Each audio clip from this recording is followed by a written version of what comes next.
জামাইয়ের অজাগা চুলকানি হচ্ছে, শ্বশুর বসে সামনে গল্প ধরছে, 1-1 ঘন্টা হয় শ্বশুর আর গল্প ছাড়ে না, চুলকানি খালি কুটকুট কুটকুট করতেছে। জামাই খালি মোটে মোটে কামড় দেখায়, চুলকানি রে তুই কি শ্বশুর বুঝিস না? এই চুলকানি সম্পর্কে আল্লাহ বললেন, অনুনাজ্জিলু মিনাল কুরআনি মা হুয়া শিফাউ ওয়া রাহমাতুল লিল মুমিনিন।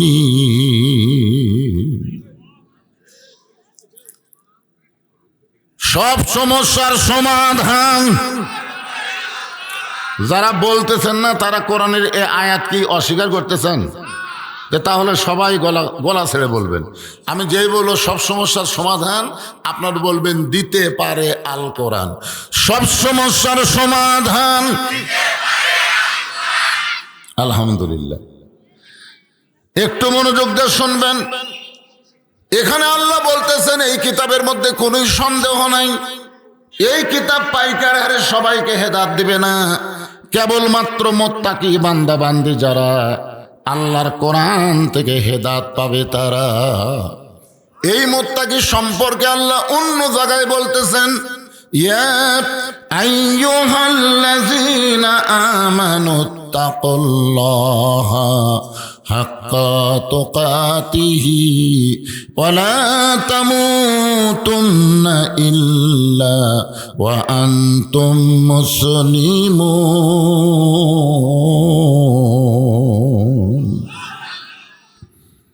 আমরা সবাই কি মুসলমান না? আমরা সবাই কি? কিন্তু এরপরে আল্লাহ কেন বলতেছেন যে মুসলমান না হইয়া মরো না? তার মানে বোঝা গেল আমরা ভালো মুসলমান হইনি, খালি সংখ্যায় মুসলমান। শতকরা 100 জনের মধ্যে 95 জন মুসলমান। বাংলাদেশে 100 জনের মধ্যে কতজন মুসলমান? 95 হলো মুসলমানের দেশ হলো বাংলাদেশ। কি হিসাব রে? আচ্ছা, শতকরা কত ভাগ ইমানদার?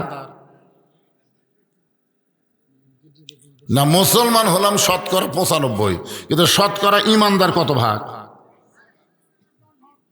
10 ভাগ।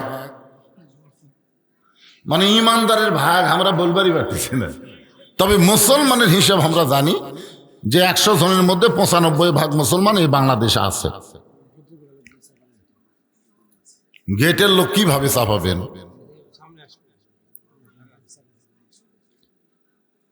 আপনারা বলেন তো, গোটা পৃথিবীর ভিতরে অল্প জায়গার মধ্যে বেশি মানুষ বসবাস করে সেই দেশের নাম কি?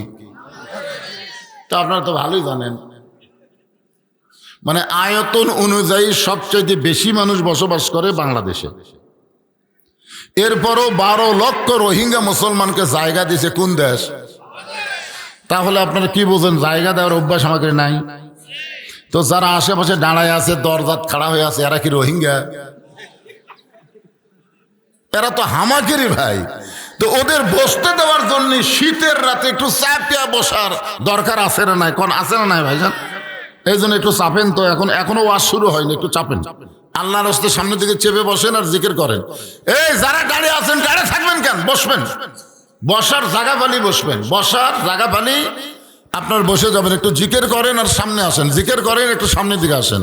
লা ইলাহা ইল্লাল্লাহ, লা ইলাহা ইল্লাল্লাহ, লা ইলাহা, লা ইলাহা ইল্লাল্লাহ মুহাম্মাদুর রাসূলুল্লাহ সাল্লাল্লাহু আলাইহি ওয়াসাল্লাম।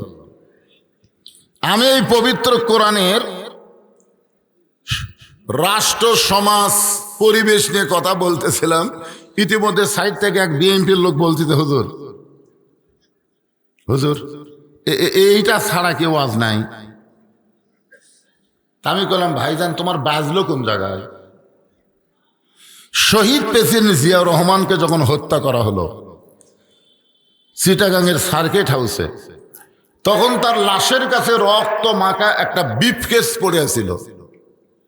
তার দেহের কাছে রক্ত মাখা একটা ব্রিফকেস ছিল। উনি কি মনে করছিল না জানি এর মধ্যে ক্রেডিট কার্ড, এটিএম কার্ড, ব্যাংকের চেক বই, না জানি কি আছে, ওইটা নিয়ে আসলো ঢাকায়। ওটার চাবি খোলার পরে দেখলো মাত্র দুইটা জিনিস আছে, একটা হলো জায়নামাজ আর একটা হলো আল্লাহর কোরআন। বিএমপি করো, আর বিএমপির প্রতিষ্ঠাতা কি ভালোবাসছে সেটা তোমরা জানো না।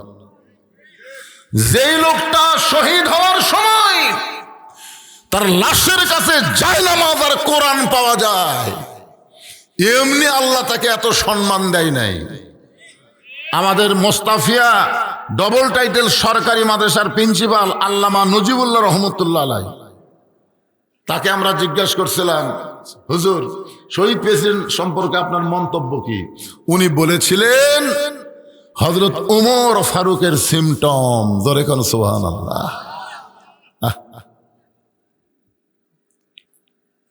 একটু মনোযোগ দিয়ে শুনবেন। এই কোরআন থেকে হেদায়েত নিবার গেলে সবাই কোরআন থেকে হেদায়েত পাবে না। হেদায়েত নিতে গেলে মুত্তাকি হওয়া লাগবে। এই মুত্তাকির এক নম্বর গুণ হলো আল্লাযীনা ইউমিনুনা বিল গায়ব। মুত্তাকির এক নম্বর গুণ হলো অদৃশ্যের প্রতি বিশ্বাস স্থাপন করা। আপনারা যারা এখানে বসে আছেন, আপনারা নামাজ পড়ার সময় এভাবে এক সময় কিন্তু আঙ্গুল তোলেন। আপনারা জানেন কোন সময় তোলেন? এরকম বসে থাকেন, এই আঙ্গুল তুলে আপনারা কি বলেন? আশহাদু আল্লা ইলাহা ইল্লাল্লাহ। ফেরেশতারা বলতেছে, আল্লাহ তোমার বান্দারা যে আত্তাহিয়াতুর শুরুতে আত্তাহিয়াতুর শেষে আশহাদু আল্লা ইলাহা ইল্লাল্লাহ কয়ে আঙ্গুল তুললো, এরা কি তোমাকে দেখছে? আল্লাহ বলতেছে, আমার তো দেখেনি রে।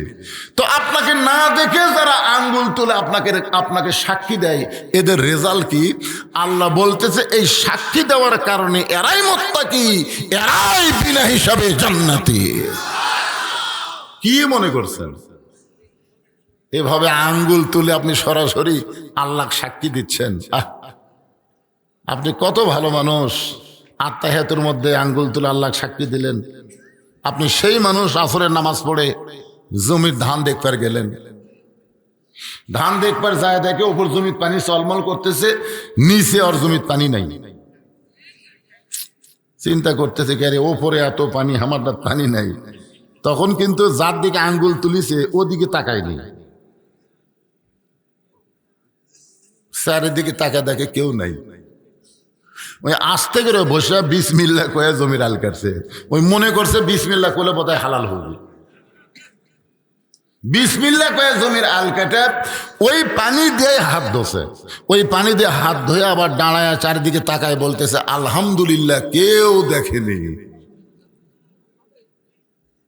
আপনারা বলেন তো, এই লোকটা কি মুত্তাকি? এই লোকটা হলো নামাজি। এই লোকটাকে আল্লাহর কোরআন হেদায়েত দিবার পারবে না। বাংলাদেশে অনেক নামাজি আছে, নামাজ পড়ার পরেও আবার ইসলামী আন্দোলনের বিরুদ্ধে কথা কয়। জোরে কোন ঠিক কিনা?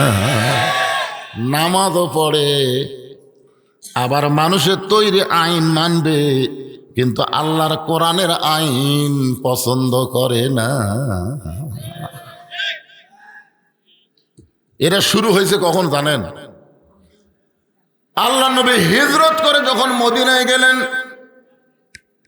নামাজটা হলো আসরের নামাজ। নবী যখন আসরের নামাজের ইমামতি করতেছেন, এক রাকাত নামাজ হয়ে গেল। দ্বিতীয় রাকাতে নবী যখন দাঁড়াইছেন, এমন সময় ফেরেশতা জিবরাইল এসে আল্লাহর নবীর উপরে কোরআনের আয়াত নাজিল করলেন। নবী নামাজ পড়া অবস্থায় জিবরাইল এসে কোরআনের আয়াত নাজিল করতেছেন, ইয়া আইয়ুহান নাবিয়্যু হারজিল মুমিনিনা আলাল কিতাল। আসরের নামাজ কয় রাকাত? আমি কিন্তু ফরজের কথা বলতেছি। কয় রাকাত? তো 4 রাকাতের নামাজ সালাম ফিরে নবী সাহাবীর দিকে মুখ ঘুরালেন। আল্লাহ নবী সাহাবীর দিকে মুখ ঘুরানোর পরে বললেন, রে আমার সাহাবীরা শোনো, আজকের নামাজের মধ্যে আল্লাহ তাআলা এমন একটা আয়াত নাজিল করেছে, আল্লাহ কি বলেছে তোমরা কি শুনবা? সাহাবেরা বলতে যে হুজুর একবার কেন, প্রয়োজন হলে 100 বার শুনবো। আল্লাহর নবী বললেন শুধু শুনলে হবে না, সামিনা ওয়া তানা, খালি শুধু শুনলে হবে না, এটাকে আমল করা লাগবে। ধরে কোন কি করা লাগবে? রাসূল বললেন তাহলে শোনো, আল্লাহ তাআলা আমাকে বলতেছেন ইয়া আইয়ুহান নাবিয়্যু, ইয়া আল্লাহর নবী, আপনার পিছনে যারা জামাতবদ্ধ নামাজ পড়তেছে, যারা কাতার সোজা করে নামাজ পড়ে, কাঁধের সঙ্গে কাঁধ মিলায় নামাজ পড়ে, আপনি তাদেরকে স্ট্যান্ডিং আর্মি হিসাবে গড়ে তোলেন, আপনি তাদেরকে সোলজার হিসাবে, সৈন্য হিসাবে গড়ে তোলেন। হার্স মানে সৈন্য, তাদেরকে আপনি সৈন্য হিসাবে গড়ে তোলেন। কারণ যে কোনো সময় মক্কার কাফেরেরা, যে কোনো সময় মক্কার কাফেরেরা মদিনা আক্রমণ করতে পারে।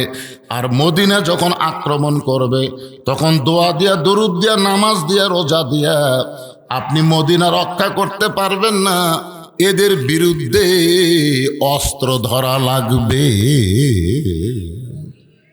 এই কথা যেই নবী কইছে, সামনে কাতারের একজন সাহাবী, সামনে কাতারের, আমি আসলে সাহাবী না, সামনে কাতারের একজন, নাম হলো উবাই ইবনে সলুল। নাম কি? টুপি আছে, পাগড়ি আছে, দাড়ি আছে, জুব্বা আছে।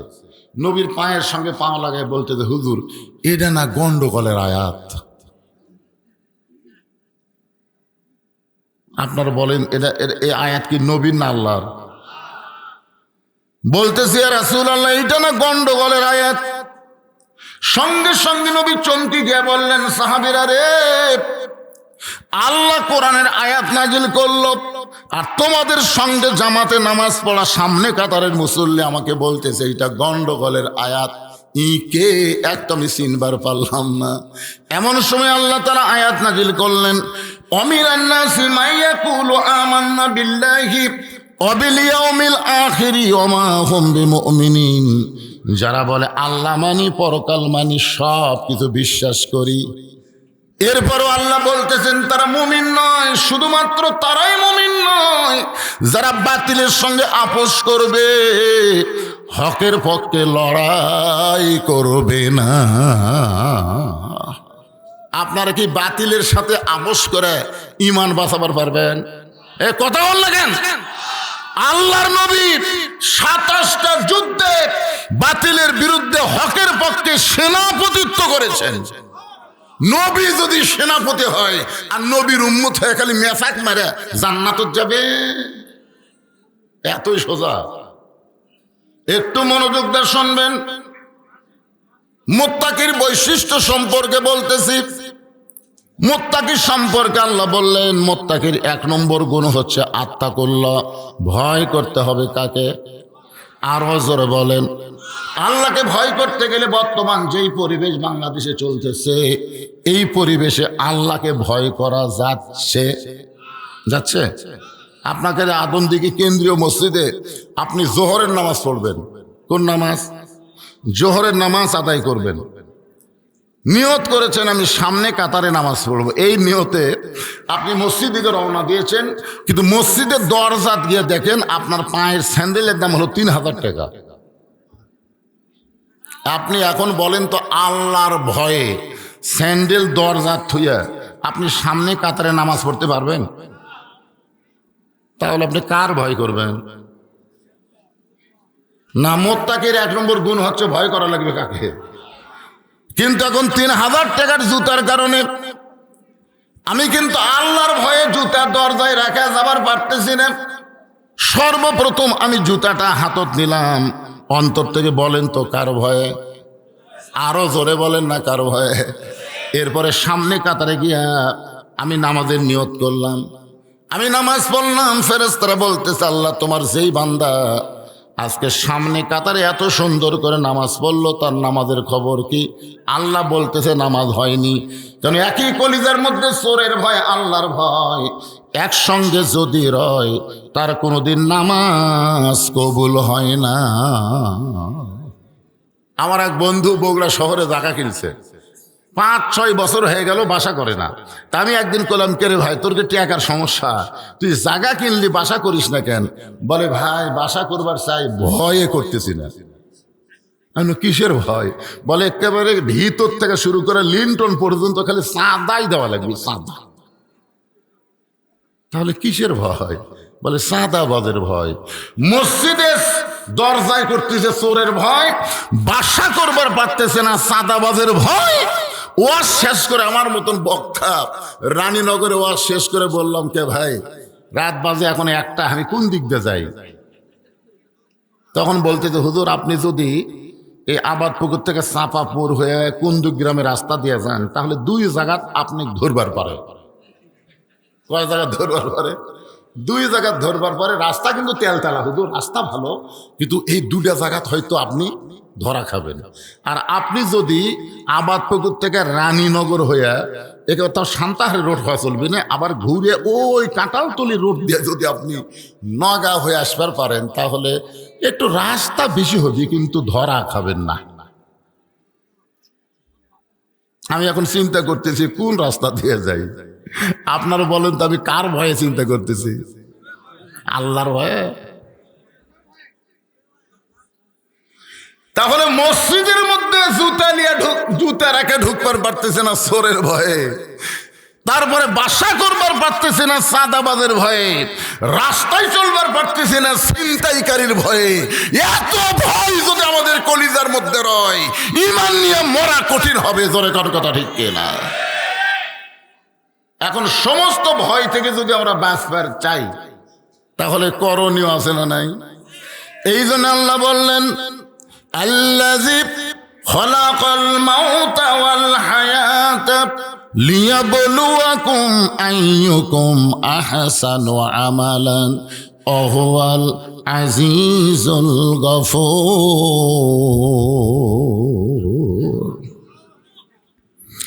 আল্লাহর কোরআন দিয়ে যখন রাষ্ট্র চলবে, এই বাংলাদেশ যখন কোরআন দিয়ে চলবে, আমরা অনেকেই বলি সব দেখা হলো শেষ, আগামীতে দেখব আল্লাহর কোরআনের বাংলাদেশ। এই কথা কিন্তু এখনকার বক্তারা বলতেছে, বাংলাদেশের লোকের চাইতে ভারতের হিন্দুরা বেশি রাগ করতেছে। মানে আমার ওয়াজ আবার কিন্তু খালি বাংলাদেশের লোক দেখে না, এই মিডিয়ার মাধ্যমে সব জায়গা যায়। আজ থেকে 9 দিন আগে, কয়দিন? 9 দিন আগে ভারতের এক হিন্দু মন্ত্রী একটা স্ট্যাটাস দিছে ফেসবুকে, যে বাংলাদেশের মোল্লা মৌলবীরা ওরা নাকি কোরআন শরীফ দিয়ে সংসদত যাবার চায়। মানে কারণ হিন্দুর মালওয়ানের বাচ্চারা জানে এই কোরআন যদি মুসলমানেরা চলে, তাহলে দুনিয়ার সমস্ত রেজেক্ট আল্লাহ সেই দেশে দিয়ে দিবে। ধরে কোন সুবহানাল্লাহ। ভারতের তলে যে খুনি আছে, ভারতের তলে যে সোনা আছে, এই কোরআন দিয়ে দেশ চালানোর কারণে ওগুলো আস্তে আস্তে আস্তে আস্তে আমাদের দেশের তলে চলে আসবে, বুঝলেন?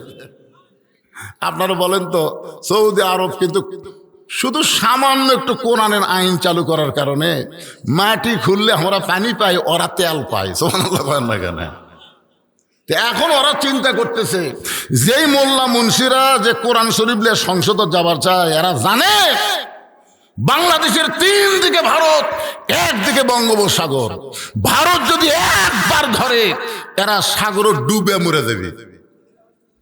এই স্ট্যাটাস দিয়েছে ফেসবুকে। আমি আবার নিচে কমেন্ট করলাম, এ মালওয়ানের বাচ্চারা, তোরা জানিস আমরা মুসার লোক। জোরে কোন আমরা কার লোক? কথা হয় না। আমাদের একজন নবী ছিলেন, নাম হলো মুসা নবী। জোরে বলেন নাম কি? 3 দিকে ফেরাউন লাঠি সোটা নিয়ে দাঁড়ায় গেছে। 3 দিকে ফেরাউন হাজার হাজার সৈন্য নিয়ে মুসা নবীকে অ্যাটাক করেছে। বলে, রে মুসা, তোর তো পলানোর কোনো জায়গা নাই।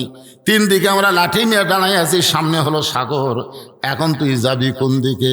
মুসা বলতেছে, আল্লাহ 3 দিকে লাঠি নিয়ে দাঁড়াই আছে, আমি এখন কোথায় যাব?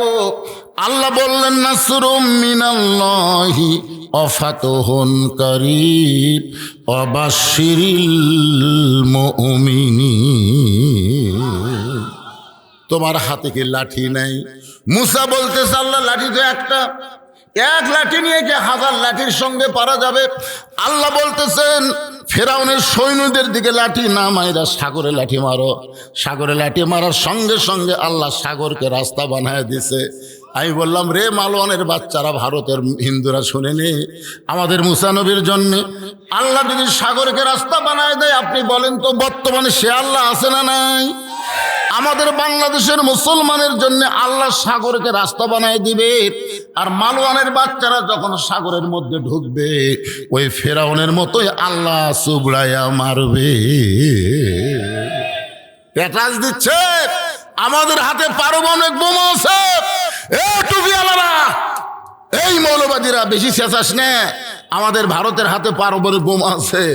আমি তার উত্তরে ফেসবুকে লিখলাম, তোমাদের হাতে পারমাণবিক বোমা আছে, নমরুদের হাতেও আগুনের চুলা ছিল। জোরে কোন কথা ঠিক কিনা? আমাদের জাতির পিতাকে পুরানোর জন্যে কত চেষ্টা করলো। খালি রশিতে টান মারবি আর আগুনের চুলার মধ্যে পড়বি, পুড়ে ছাই হয়ে যাবি। আপনারা বলেন তো, আগুনের চুলা আল্লাহ কি বলতেছে? আল্লাহ, নমরুদ যে আমাকে জ্বলালো, আমি কি নমরুদের কথাই পড়বো না আপনার কথাই পড়বো? আল্লাহ বলে, আগুন তোর মালিককে বলে আপনি। তাহলে আমি ঘোষণা করে দিলাম, কুল্লায়ানা রুকুনি বারদাও ওয়া সালামান আলা ইব্রাহিম, ইব্রাহিমের জন্য শান্তিদায়ক হয়ে যা। আমাদের জাতির পিতা হযরত ইব্রাহিম পারমাণবিক বোমা আগুনের চুলার মধ্যে পড়ল, সে আগুনের চুলা আল্লাহ শান্তির বাগান বানায় দিল।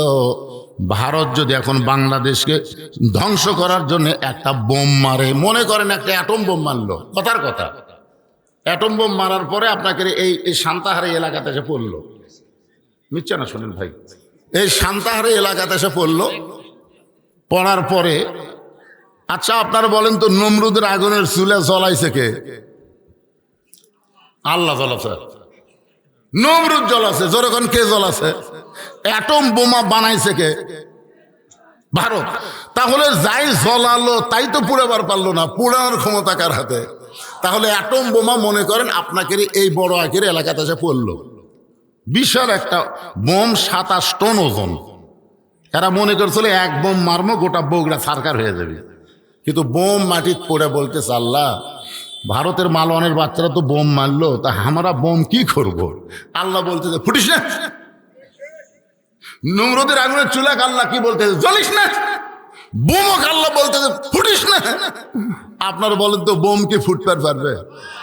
তো বোম কিছুক্ষণ পরে বলতেছে, আল্লাহ, তুমি যদি আগুনের চুলাক শান্তির বাগান বানায় দাও, তাহলে বোমক তুমি বোম না রাখে কিছু বানাও। তখন আল্লাহ বলতেছে, ঠিক আছে, তোকে মিষ্টি তরমুজ বানিয়ে দিলাম, যা। এখন বোম মিষ্টি তরমুজ হয়ে যদি এলাকার মধ্যে পড়ে থাকে, এই এলাকার ছেলেপেলেরা কিন্তু মোটামুটি দুষ্ট আছে, ওরা চিন্তা করবে ওরা কি পড়ে আছে, আগে কাছে এসে হাত দিয়ে লাভবি, টিপবি, তারপরে দেখবে এটা তরমুজের মতন।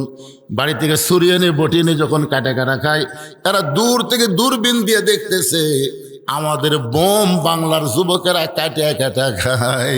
আল্লাহ বলেছেন, ফালিয়াবুদু রব্ব হাযাল বাইত আল্লাযী আত'আমাহুম মিন জু'ইন ওয়া আমানাহুম মিন খাউফ।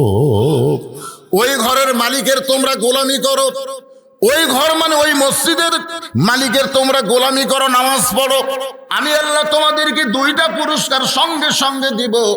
1 নম্বর পুরস্কার হলো তোমাদের রিজিকের কোনো পেরেশানি থাকবে না।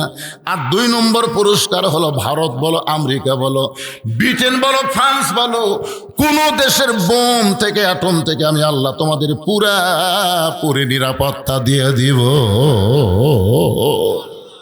কি মনে করতেছেন? আল্লাহর কোরআনের দরকার আছে না নাই? দরকার আছে না নাই? এই যে আয়াতে কারিমা তেলাওয়াত করলাম, যে ফালিয়াবুদু রাব্ব হাযাল বাইত, ওই ঘরের মালিকের তোমরা গোলামি করো। ওই ঘরের মালিকের গোলামি নামাজ পড়তে গেলে বক্তার ওয়াজ যে নামাজ হবে না, নামাজ কায়েমের আন্দোলন করে সংসদের মধ্যে ভালো মানুষ পাঠায়া নামাজ কায়েমের বিল পাস করা লাগবে। জোরে কোন কথা ঠিক কিনা? কথা বলে। বহু ওয়াজ করছি আমি, বহু ওয়াজ করছি। আমার ওয়াজ শোনা মুয়াজ্জিনই চেতন পাইনি, জানেন? আমি এমন ওয়াজ করছি, ওয়াজ শোনা মুয়াজ্জিন বাড়ির যা ঘুমাছে, হায় রে, মুয়াজ্জিন আর চেতন পাইনি। বারে যারা ওয়াজ শুনবার যায়নি তারাই চিন্তা করতেছে, কে চারিদিকে আজান হলো, আমাকে মসজিদে হলো না কেন? ওরা মসজিদে এসে দেখে তালা লাগান, মসজিদে দেখে তালা লাগান, কে রে মুয়াজ্জিন? তখন একজন বলতেছে, মুয়াজ্জিন হয়তো অসুস্থ পারে। তখন কি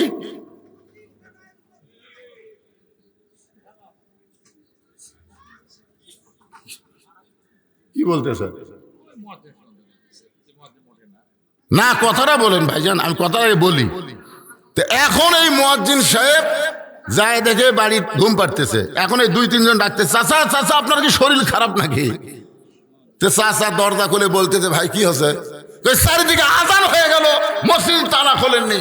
মুয়াজ্জিন কান ধরে তওবা করতেছে, আর জীবনে ওয়াজ শুনবো না, কারণ এই ওয়াজ শুনবার যায় আমার এত ঘুম হসে, আমি চেতন পাইনি। তার মানে কি বুঝতেছেন? বাংলাদেশের ওয়াজ দিয়ে মুয়াজ্জিন চেতন পাই না, সে ওয়াজ দিয়ে বাংলাদেশের মুসলমানকে নামাজি করা যাবে না। জোরে কোন কথা কন না কেন? ওয়াজ দিয়ে নারীদেরকে পর্দানিশী করা যাবে না। অনেকেই বলে হুজুর এমন ওয়াজ করবেন মেয়েরা যেন পর্দানিশী হয়। আরে আমি তো সেই 5 ফিট থেকে ওয়াজ করে যাচ্ছি আপনাকে আদম দিকিতে। আপনি কি করেন? আপনার বউ যে মাথার চুল বেচা খায়, আপনি কি করেন? এই মরক, আপনি কি করেন? মরে গেলে 5 কাপড় দিবেন, আপনার বউ মরে গেলে কয় কাপড় দিবেন? কয়টা দিবেন? 5টা কোন জায়গাত লাগাবেন? বললেন তো 5টা দেবো, লাগাবেন কোন জায়গা? পুরুষের মতোই 3টা কাপড় পরার লাগে, পুরুষের মতোই। আর 2টা কাপড় মেয়েদের বেশি 2 জায়গাত লাগার লাগে, একটা হলো সিনা বান, একটা হলো মাথা বান। এখন আপনার বলেন, যেই মেয়ে জীবিত অবস্থায় মাথার চুল বেচা খাচ্ছে, মরার পরে ওর মাথার কাপড় বান্ধে কাম হবে? এই জন্য ভাইজান, নারীদের পর্দা, পুরুষদের নামাজ, এইগুলো আর ওয়াজ দেওয়া হবে না। এইগুলো আল্লাহর কোরআনের সমাজ কায়েম করে চালু করা লাগবে। জোরে কোন কথা ঠিক? হ্যাঁ, সেই জন্য আলোচনা, লিয়াবলুয়াকুম আইয়ুকুম আহসানু আমালা। এখন আপনি যান।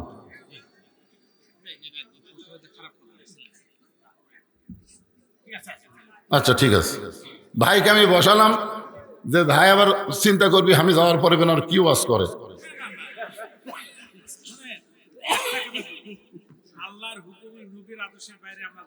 সুবহানাল্লাহ, একেবারে খোকা ভাইয়ের মতোই রে। আমার খোকা ভাই যতদিন জীবিত আসলো, আমি যত মাহফিল করছি আমার কয় হুজুর কোরআনের যা আছে ডাইরেক্ট মারেন তো। সেই পরিবার মাশাআল্লাহ। এগুলো দেখেন তো কি লেখছে। হ্যাঁ, একটু সবাই জিকির করেন। যারা দাঁড়াচ্ছেন জায়গা পাচ্ছেন একটু বসেন তো, বসেন। চাপে চাপে একটু আসেন তো ভাই। এখানে খালি ওয়াজ না রে, ওয়াজের পরে একের গোস্ত দিয়ে বিরিয়ানি আছে, বোঝেন না? আপনারা মনে করেছেন খালি খালি ওয়াজ, গোস্ত বিরিয়ানি আছে। এই জন্য একটু একটু একটু সামনের দিকে চাপেন তো, আল্লাহর রাস্তায় চাপেন। হ্যাঁ, জিকির করেন আর সামনে চাপেন। লা ইলাহা ইল্লাল্লাহ, লা ইলাহা ইল্লাল্লাহ, জোরে লা ইলাহা ইল্লাল্লাহ, লা ইলাহা ইল্লাল্লাহ মুহাম্মাদুর রাসূলুল্লাহ সাল্লাল্লাহু আলাইহি সাল্লাম। লিয়াবলুয়াকুম আইয়ুকুম আহসানু আমালা। একটু মনোযোগ দিয়ে শুনবেন। এই সূরা মুলকের এই 2টা আয়াতের ব্যাখ্যা করব আপনাদের কাছে। সুন্দর আমল। আপনারা বলেন তো, বর্তমানে বাংলাদেশে ভোটের আগে, দায়িত্ব পাওয়ার আগে নেতা নরম না দায়িত্ব পাওয়ার পরে নরম? বুঝে শোনা করবেন। আল্লাহর কোরআন দিয়ে যখন বাংলাদেশ চলবে, তখন নেতারা ভোটের আগে গরম থাকতে পারে, কিন্তু নেতা হওয়ার পরে তারা নরম হয়ে যাবে। কিন্তু আমাদের বাংলাদেশে দেখবেন ভোটের আগে, 12 তারিখে নির্বাচন হবে, এখন নেতারা এত নরম হয়ে গেছে। আমাদের এলাকার এক নেতা গাড়ি থামে নিচে নামে সালাম দিছে। কাক সালাম দিছে জানেন? ফকিরক সালাম দিছে। আসসালামু আলাইকুম চাচা, কেমন আছেন চাচা? ফকির খালি চারিদিকে মাথা ঘুরাই বলে, বাবা কাক সালাম দিলে? তাই আপনাকে দিলাম চাচা, আমি ভিক্ষা করে খাই। বলে ভোটের আগে আপনিও যা আমিও তাই। কিন্তু লিয়াবলুয়াকুম আইয়ুকুম আহসানু আমালা, যেই সুন্দর আমলের পরীক্ষা হবে সেইটা বোঝানোর জন্য বলতেছি। এই কোরআন দিয়ে যখন রাষ্ট্র গঠন হলো, আপনারা বলেন তো হযরত ওমর দায়িত্ব পাওয়ার আগে কেমন ছিল? কবার পড়ে না? হযরত ওমর দায়িত্ব পাওয়ার আগে কেমন গরম? কোন রাস্তা দিয়ে যদি হযরত ওমর যায়, ওই রাস্তা দিয়ে শয়তান যাইতে কয়দিন ভয় পায়। কিন্তু যেদিন থেকে মদিনার খলিফার দায়িত্ব পাইছে, সেদিন থেকে হযরত ওমর কেমন নরম হয়েছে। একদিন গভীর রাত্রে হযরত ওমর মানুষের দুঃখ কষ্ট দেখার জন্যে, কে কেমন আছে দায়িত্ব পাওয়ার কারণে, কে কেমন আছে নিজের চোখে দেখার জন্য দিনের বেলা সম্ভব না। কারণ দিনের বেলা ঘুরবার গেলে মানুষের সঙ্গে মুসাফা করতে সময় শেষ। ধরে কর কথা ঠিক কিনা? কারণ আল্লাহ নবী বলেছেন, আমার পরে কেউ যদি নবী হতো, লাউ কানা ওমর, আমার পরে কেউ যদি নবী হতো, আল্লাহ ওমরকে নবী বানায় দিত। সেই জন্য হযরত ওমর দিনের বেলা না ঘুরে রাতের বেলায় চোরের মতন চুপি চুপি, কোনো বডিগার্ড নাই, কোনো বডিগার্ড নাই, র্যাব নাই। কারণ বাংলাদেশের মতন ৯৬টা দেশ, আমাদের বাংলাদেশ ৯৬টা একত্র করলে যত বড় দেশ হবে, তত বড় দেশের খলিফা হলেন হযরত ওমর। আল্লাহর আইন দিয়া রাষ্ট্র চালায়। রাতের অন্ধকারে ঘুরতেছে মানুষের দুঃখ কষ্ট দেখার জন্য। হঠাৎ হযরত ওমর দেখতে পায় একটা তাঁবু টাঙ্গানো আছে, আর তাঁবুর বাহিরে একটা পুরুষ মানুষ অস্থির হয়ে ঘুরতেছে। তাঁবু টাঙ্গানো আছে আর তাঁবুর বাহিরে একটা পুরুষ মানুষ কখনো উত্তরে যায়, কখনো দক্ষিণে যায়। একবার উত্তরে যায়, একবার দক্ষিণ। এই কথাবার্তা কে কয় রে? কথাবার্তা কেন ভাই? ইশারার দ্বারা কাম করেন তো। ওই পুরুষ মানুষটা একবার উত্তরে যায়, দক্ষিণে যায়। ওমর ফারুক চিন্তা করলেন, পুরুষ মানুষ যদি অস্থির হয়ে যায়, সেই সমাজটা নষ্ট হয়ে যাবে। পুরুষকে অস্থির হলে চলবে না, পুরুষকে স্থির হওয়া লাগবে। পুরুষকে কি হওয়া লাগবে? অস্থির হবি নারী। অস্থির কে হবি? আল্লাহ যখন বলেছে ওয়ালা তাকরাবা হাযিস শাজারা ফাতাকুনা মিনাজ জালিমিন, ওই গাছের কাছে যায়ও না। জান্নাতের মধ্যে আল্লাহ যখন বলল ওই গাছের কাছে যায়ও না, আপনার বলেন তো কে গেছে?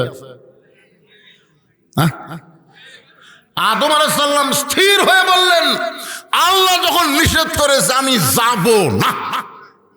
কিন্তু হাওয়ার কথাকে নিষেধ করলো কেরা? এই যে অস্থির মেয়ে মানুষের আলো অস্থির ভাই। দীর্ঘদিন আমাদের বাংলাদেশ শাসন করেছে মেয়ে মানুষ। জোরে কোন কথা ঠিক কিনা? আমরা মরদ গুলে যে কুটি গেছিলাম, আমাকে খোঁজই পাওয়া যায়নি রে। আল্লাহর কি কাম, একজন বিদায় লিছে আর একজন পলে আছে। আপাতত আর কোনো মেয়ে মানুষ আমরা পাচ্ছি না। এই জন্য একটা স্লোগান দেব, মেয়ে মানুষের দিন শেষ, এখন থেকে মরদ মানুষের বাংলাদেশ। আপনারা কি মনে করতেন এটা আমার বাপের কথা? বুখারী শরীফের হাদিস, আলেম ওলামা এখানে আছে। বুখারী শরীফে আল্লাহ রাসূল বলেছেন, মা তারাকতু বাদি আলা উম্মতি ফিতনাতুন আদার আলা রাসূলু মিনান নিসা, রাওয়াহুল বুখারী কিতাবুল ফিতান। আল্লাহ নবী বলেছেন, আমার পরে আমার উম্মতের জন্য সবচাইতে বড় বিপদ হলো পুরুষ মানুষের জন্য নারী নেত্রী হওয়া। এটা আমার কথা? এটা কে বলছে? নবী বলেছে। দরকার কে বলেছে? আর আল্লাহ কি বলছেন?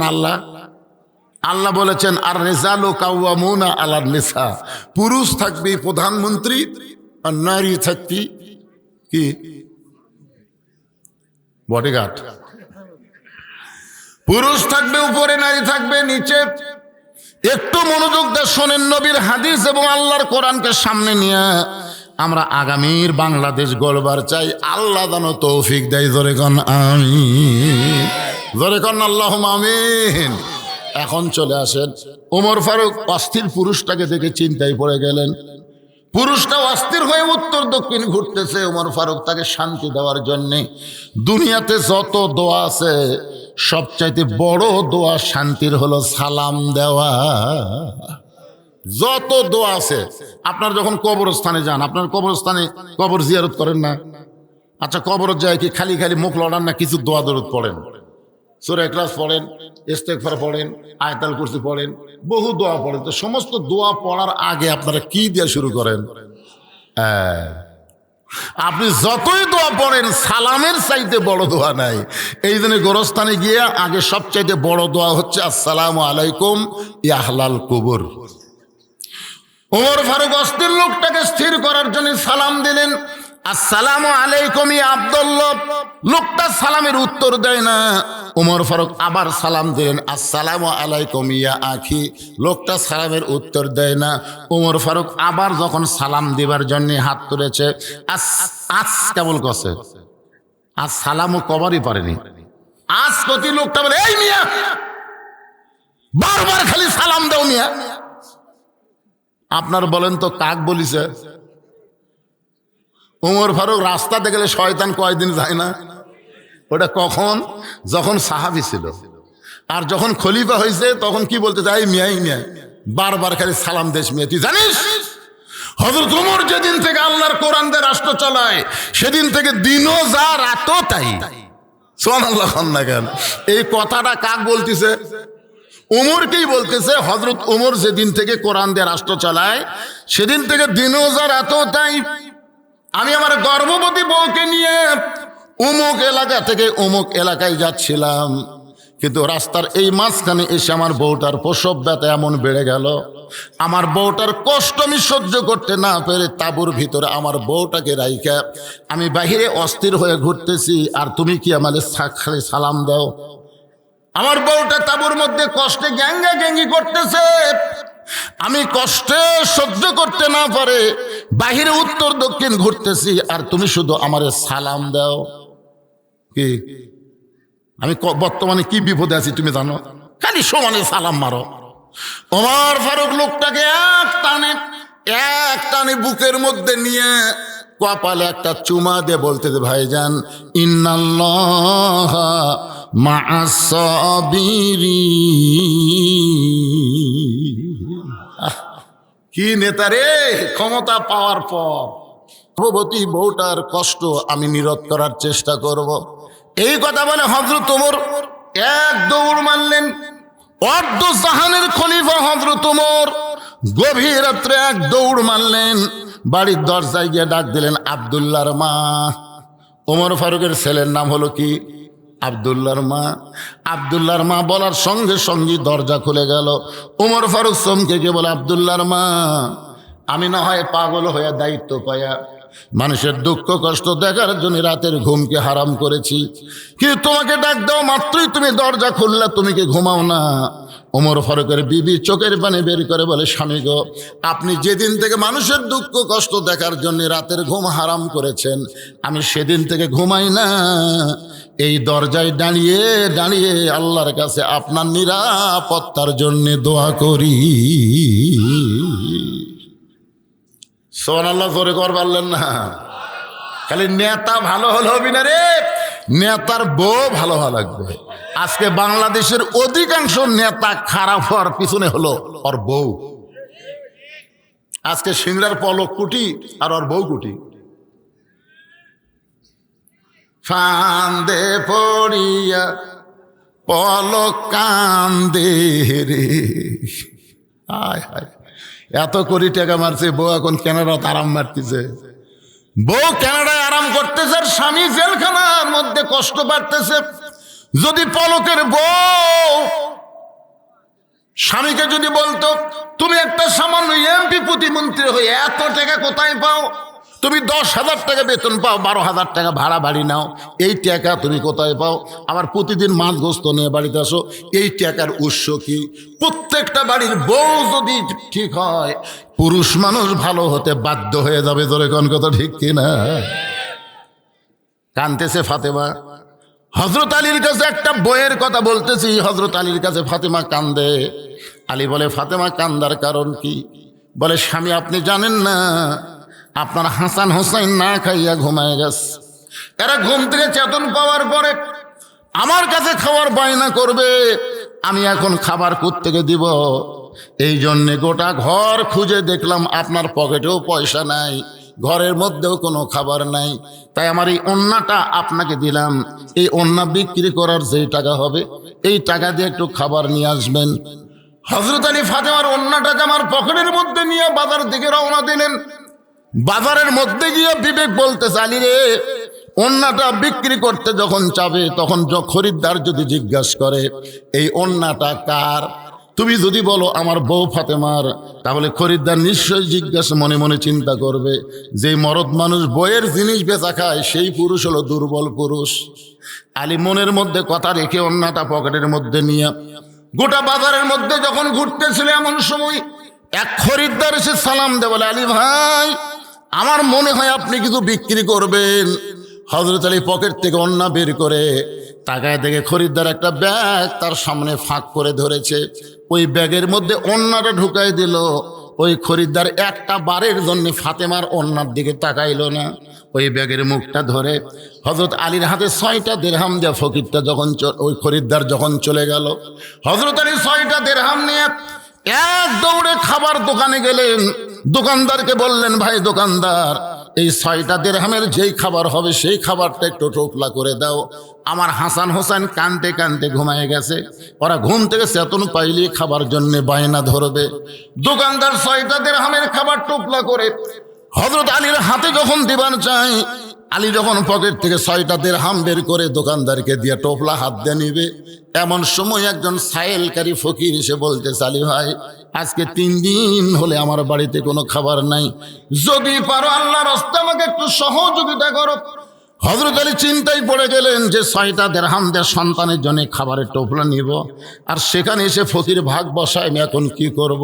আল্লাহর কোরআন বলে, আম্মা সাইলা ফালা তানহার, আলী রে, সায়েলকারীর সঙ্গে খারাপ ব্যবহার করিস না। হযরত আলী একটা দিরহাম ফকিরকে দিয়ে বাকি 5টা দিরহাম নিয়ে যখন খাবার টোপলা নিবে, এমন সময় আল্লাহর কোরআন বলতেছে, ওমা তুনফিকু মিন শাইইন ফি সাবিলিল্লাহি ইউফা ইলাইকুম ওয়া আনতুম লা তুজলামুন। আলী রে, ফকিরকে যদি একটা দিরহাম দাও, আল্লাহ তোমাকে 10টা দিরহাম ফেরত দেবে।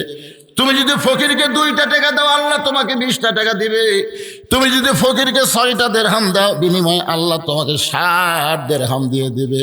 হযরত আলী আল্লাহর কোরআনকে বিশ্বাস করে ফকিরকে যখন 6টা দিরহাম দেয়, দোকানদার বলতেছে, আলী ভাই, এই যে খাবার টোপলা করলাম, টোপলার খবর কি?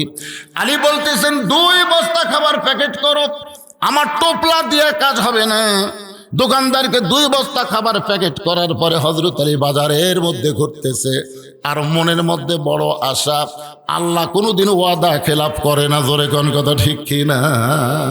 আল্লাহ যখন ওয়াদা করেছে, ওমা তুনফিকু মিন শাইইন ফি সাবিলিল্লাহি ইউফা ইলাইকুম ওয়া আনতুম লা তুজলামুন। হযরত আলী বিশ্বাস নিয়ে যখন বাজারে ঘুরতেছে, এমন সময় এক ব্যক্তি উট নিয়ে আসতেছে, আলীরে সালাম দেবে, আলী ভাই, এই উটটা কি কিনবেন নাকি? আলী বলতেছে, একটা পয়সাও আমার পকেটে নাই, তোমার উটটা কেমনে কিনবো?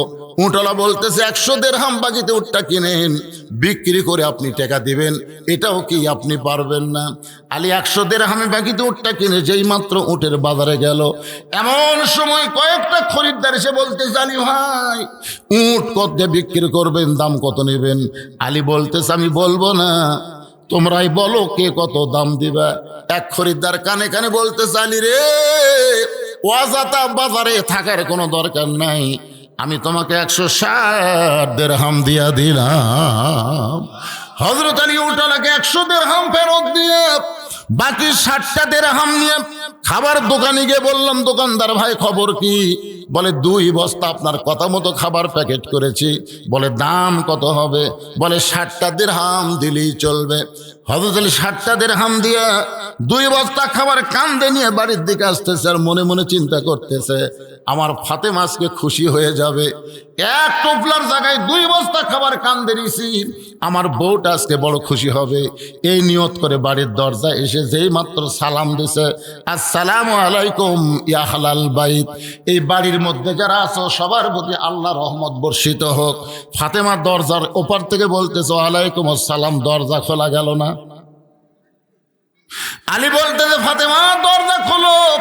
ফাতেমা বলতেছে, জানলা দিয়ে তাকায় দেখলাম আপনি 2 বস্তা খাবার কান্দে নিয়ে আসতেছেন, আমার অন্য বিক্রি করার টাকা দিয়া বড় জোর 1 টোপলা খাবার হবে, আপনি 2 বস্তা খাবার কোথায় পাইলেন? যতক্ষণ না বলবেন ততক্ষণ আমি ফাতেমা দরজা খুলব না। আলী বলতে যে ফাতেমা দরজা খোলো। দরজা খুললি 2 বস্তা কেমনে পাইলাম আমি বলবো। ফাতেমা বলতেছে দরকার হলে আমার হাসান হোসেন না খাইয়া মারা যাবে, কিন্তু 2 বস্তা কোথায় পাইলেন যতক্ষণ না বলবেন আমি নবীর মেয়ে ফাতেমা দরজা খুলব না। সুবহানাল্লাহ কন্যা খেন। তুমি 10,000 টাকা বেতন পাও আর 12,000 টাকা বাসা ভাড়া নাও, মাঝে মাঝে মাছ গোস্ত কিনো, টাকা পাও কোথায়? হ্যাঁ? আলী বলতেছেন ফাতেমা দরজা খোলো, আমি বলবো। ফাতেমা বলতেছেন আগে বলেন তারপরে দরজা খুলবো। কমপক্ষে 10 বার আলী বলেছেন ফাতেমা রে 2 বস্তা কান্দে নিয়ে আমার বড় কষ্ট হচ্ছে, একটুখানি দরজা খোলো, দরজা খুললেই বলবো। ফাতেমা বলতেছে কি কষ্ট আগে বলেন তারপর আমি দরজা খুলবো। এমন সময় আল্লাহর কোরআন হযরত আলীর সামনে এসে বলতেছে আর রিজালু কাওয়ামুনা আলান নিসা, পুরুষ থাকবে উপরে আর নারী থাকবে নিচে। যতক্ষণ ফাতেমা দরজা খুলবে না ততক্ষণ তুমি বস্তার খবর বলবা না। 1-1 ঘন্টা হয়ে গেল, দরজা যখন খোলে না তখন হযরত আলী মনের দুঃখে মনের রাগে আল্লাহর নবীর দরবারে গেছে। আল্লাহর নবীর দরবারে গিয়ে দেখে নবী তখন চকিয়ার উপর বসে আছে।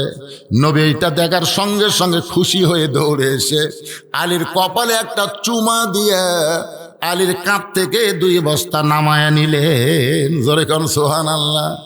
আল্লাহর নবী খুশি হয়ে হযরত আলীর কপালে চুমা দিয়ে আলীর কাঁধ থেকে 2টা বস্তা যখন নামায় নিলেন, নবী তাকায় দেখে আলীর মনটা বড় ভার। আল্লাহ রাসূল বলে আলী রে আমি 2 বস্তা তোমার কাঁধ থেকে নামায় নিয়ে তোমার কপালে চুমা দিলাম, এরপরেও তোমার মুখটা ভার দেখি কেন?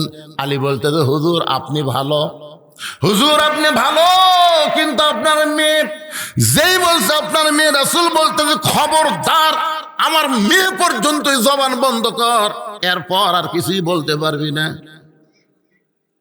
আলী বলতে যে হুজুর কি আছে আপনার মেয়ের জন্য? আবার কি রে?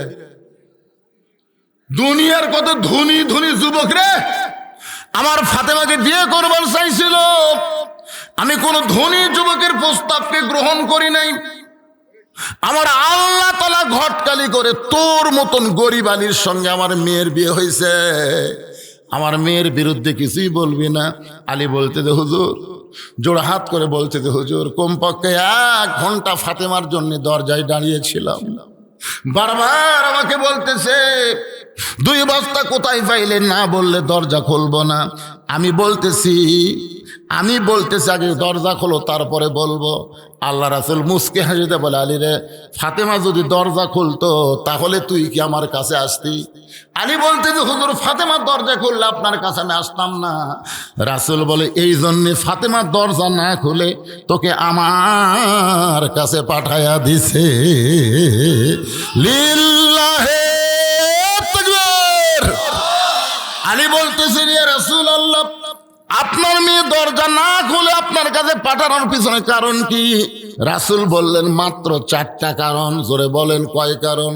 1 নম্বর কারণ হলো আলী তুই কি বলতে পারিস ফাতেমার ওন্না তোর কাছ থেকে কে কিনছে? আলী চমকে না হুজুর। আল্লাহ রাসূল বলে আলী তুই কি বলতে পারিস কোন ফকির তোর কাছ থেকে ভিক্ষা নিয়েছে? আলী বলতেছে ইয়া রাসূলুল্লাহ আমি তো জানি না। রাসূল বলে আলী রে কে তোর কাছে উট বিক্রি করলো 100 দিরহাম বাকিতে? আলী তুই কি বলতে পারিস কোন খরিদ্দার 160 দিরহাম দিয়ে তোর কাছ থেকে উটটা কিনে নিয়েছে? হযরত আলী আস্তে করে মাটিতে বসে নবীর সামনে হাঁটু গেড়ে বলে ইয়া রাসূলুল্লাহ আমি কিছুই জানি না। আল্লাহ রাসূল বলে তুই জানিস না তো কি হয়েছে? আমি রাসূল তোকে জানাবার চাই আনা মাদিনাতুল ইলমি ওয়া আলিউ বাবুহা, আমি হচ্ছে এলেমের শহর আর তুই হবি তার দরওয়াজা।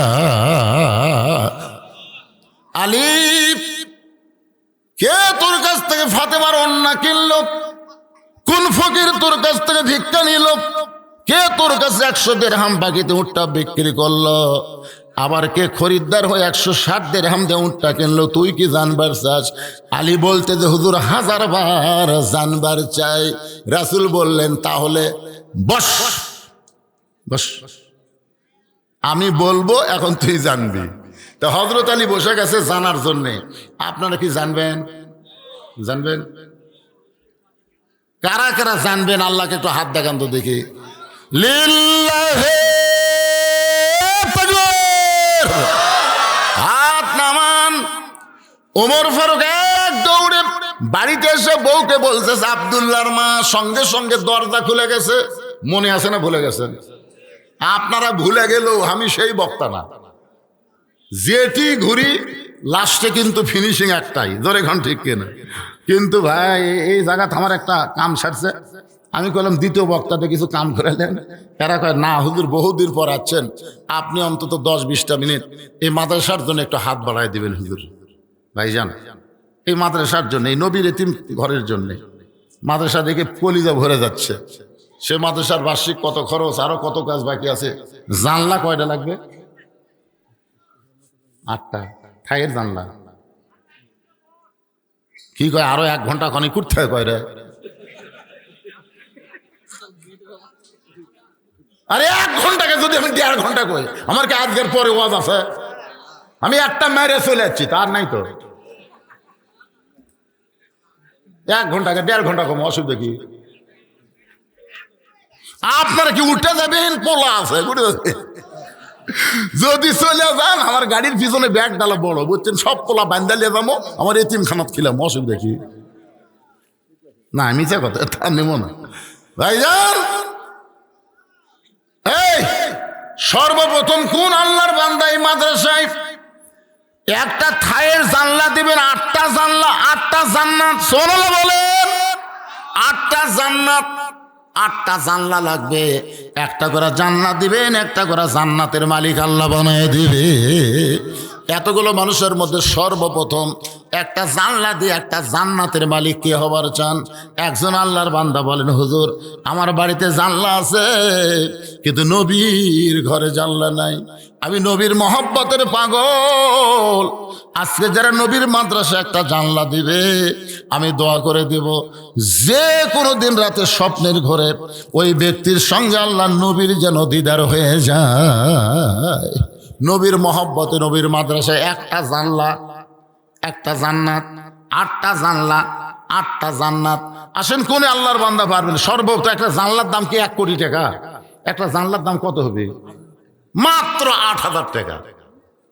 8,000 টাকার একটা জানলা দেওয়ার জন্য কোন আল্লাহর বান্দা সর্বপ্রথম নাম লেখাবেন? যাদের বাপ মা কবরে গেছে, বাপ মার রুহের মাগফিরাতের জন্য নবীর এতিম মাদ্রাসায় একটা জানলা দিবেন। ভাইজান একজন আল্লাহর বান্দা আগে হাত তোলেন। আপনার দেখা দেখি যত মানুষ দান করবে আপনি দানের একটা অংশের সওয়াব আল্লাহ আপনাকে দিয়ে দিবে। কত টাকা কত হালে কত দিকে চলে যায়। আর নবী এই তোরা আবার উঠিস কে রে বাচ্চারা? এই সময় উঠিস কে?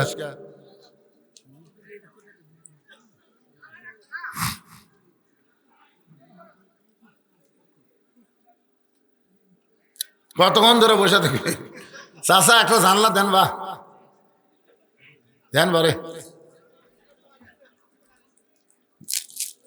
দেন বাবা। 8,000 টাকা কোনো ব্যাপার হলো?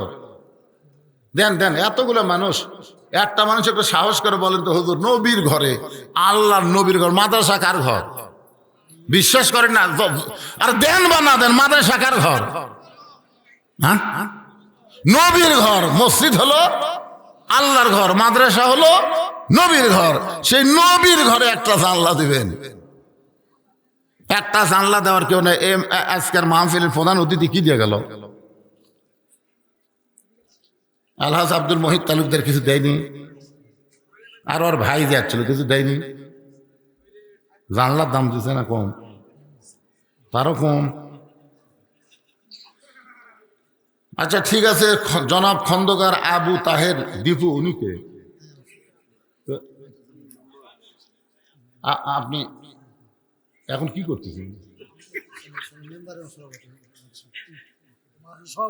আপনি মাসের সভাপতি, আবার সাবেক মেম্বার, বর্তমানে তাহলে সভাপতির একটা, মেম্বারের একটা, দুটো দেন। 8 16,000 কি আর আপনারা তো দিবেন, মাদ্রাসা তো দেয় কি? হাজার হাজার মানুষ আছে, সবাই দেয়, সবাই দেয়। দেওয়ার মালিক বেশি না, যে একবার দেওয়া শিখছে ও জীবনে আর দেওয়া বন্ধ করবি না। এই যে আমি একটা চা আলা পাশে এক চা আলা, আমি ওয়াজ করার আগে ওখানে যে 1 কাপ চা খেয়ে আসলাম, আমার কি চা খাওয়ার অভাব পড়ছে? আমি এখানে বসে যদি বলতাম 10 কাপ খামো, এনে দিবি না? কিন্তু আমি নিজে হেঁটে ওই দোকানে যে চা খেলাম, কেন জানেন? একটা চা বেচা খাই, সেই লোকটার মাথায় আমি টুপি তুলে দিলাম, তার কপালে একটা চুমা দিলাম, তাকে বললাম বাবা এখন থেকে 1 ওয়াক্ত নামাজ বাদ দিবি না। আমি শুনলাম এই মাদ্রাসায় ওই চা বেচনি আল্লাহ 5,000 টাকা দান করছে, আর আমাকে হুজুরের নাস্তার জন্য আবার 1,000 টাকা দিয়েছে। তো তাহলে যদি চা বেচনি আল্লাহ 6,000 টাকা দেয়, আমার ভাই মেম্বার এবং সভাপতি 2টা জানলা দিয়ে পারবি না? লিল্লাহি তাকবীর। আজকের মাহফিলের সম্মানিত সভাপতি, মাদ্রাসার সভাপতি, আবার সমাজের মেম্বার, একাই 2টা জানলা দান করে আল্লাহ 2টা জান্নাতের মালিক বানায় দাও, জোরে কোন আমিন। বাপ আপনজন যারা কবরে গেছে, এই দানের ওসিলায় আল্লাহ তাদের কবরকে জান্নাতের টুকরা বানায় দেন, আমিন। আচ্ছা, এই মাদ্রাসার সেক্রেটারিকে, এই মাদ্রাসার সেক্রেটারি কে রে? আসেন তো দেখি। না পয়লে লাভ নাই তো, পয়লে লাভ আছে। মাদ্রাসার সেক্রেটারি আসেন, মাদ্রাসার কেশিয়ার আসেন, মাদ্রাসার মুহাব্বির আসেন। আর আপনাদের মধ্যে থেকে একটা মানুষ নাই, যেখানে আপনার বাড়ি হোক, যত দূর থেকে আসেন, একটা জানলা দিবেন, 8টা জান্নাতের মালিক আল্লাহ আপনাকে বানায় দিবে। একটা জানলা দেন বাবা, দেন দেন দেন, সাহস করে দেন, সাহস। হ্যাঁ, একবার সাহস করলে কিছুই না। আমি সর্বশেষে এই মাদ্রাসার ছাত্র হচ্ছে কতজন? 140 জন ছাত্র এই মাদ্রাসায়। 140টা কোরআন শরীফ আপনাদের কাছে আমি দান চাই।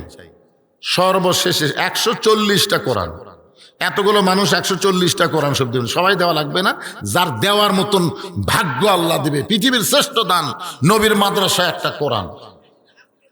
কি নাম? কি সুন্দর নাম রে! বাড়িকুটি, হারুন রশিদের বাড়িকুটি। নামা পোতার হারুন রশিদ একটা জানলা, ধরে বলেন মারহাবা। লিল্লাহি তাকবীর। 8টার মধ্যে 3টা হয়ে গেছে। আর কেউ এই সাইডে নাই? উঁচা পোতার কেউ নাই? এটা তো নামা পোতা হলো, উঁচা পোতা।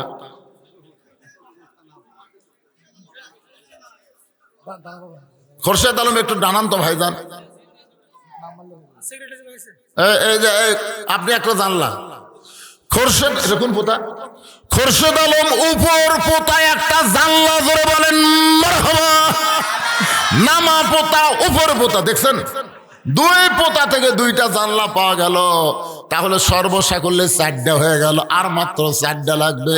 সেটাই সব কোথায় ভাইজান? আমার ময়না ভাই একটু আসুন তো ভাইজান। ভাই অনেকদিন পর দেখা ভাই, 2টা জানলা দেন। মাশাআল্লাহ, এটা তো এর কাছে চাই ভুল করছি রে আমি। এই যে এইরকম মরদ, তা সুবহানাল্লাহ, সুবহানাল্লাহ। মাদ্রাসার সেক্রেটারি সাহেব 2টা জানলা, করে বলেন মারহাবা। লিল্লাহি তাকবীর। সেটা সাহেবের নাম কি? রিয়াজুল আবেদিন। মাদ্রাসার সেটা 2টা জানলা দিয়ে 6টা জানলা হয়ে গেল। দেখেন 6টা জানলা হয়ে গেল। হযরত আলীর কপালে নবী চুমা খেলো, ঘাড়ের বস্তা নামা নিল, তারপরে আলীর মুখটা ভার। 6টা জানলা পাওয়ার পরে দেখা যাচ্ছে হুজুরের মুখটা ভার। তার মানে বোঝা গেল আপনাদের এলাকায় অনেকে বাকি দিয়া পরে আতিবার চায় না।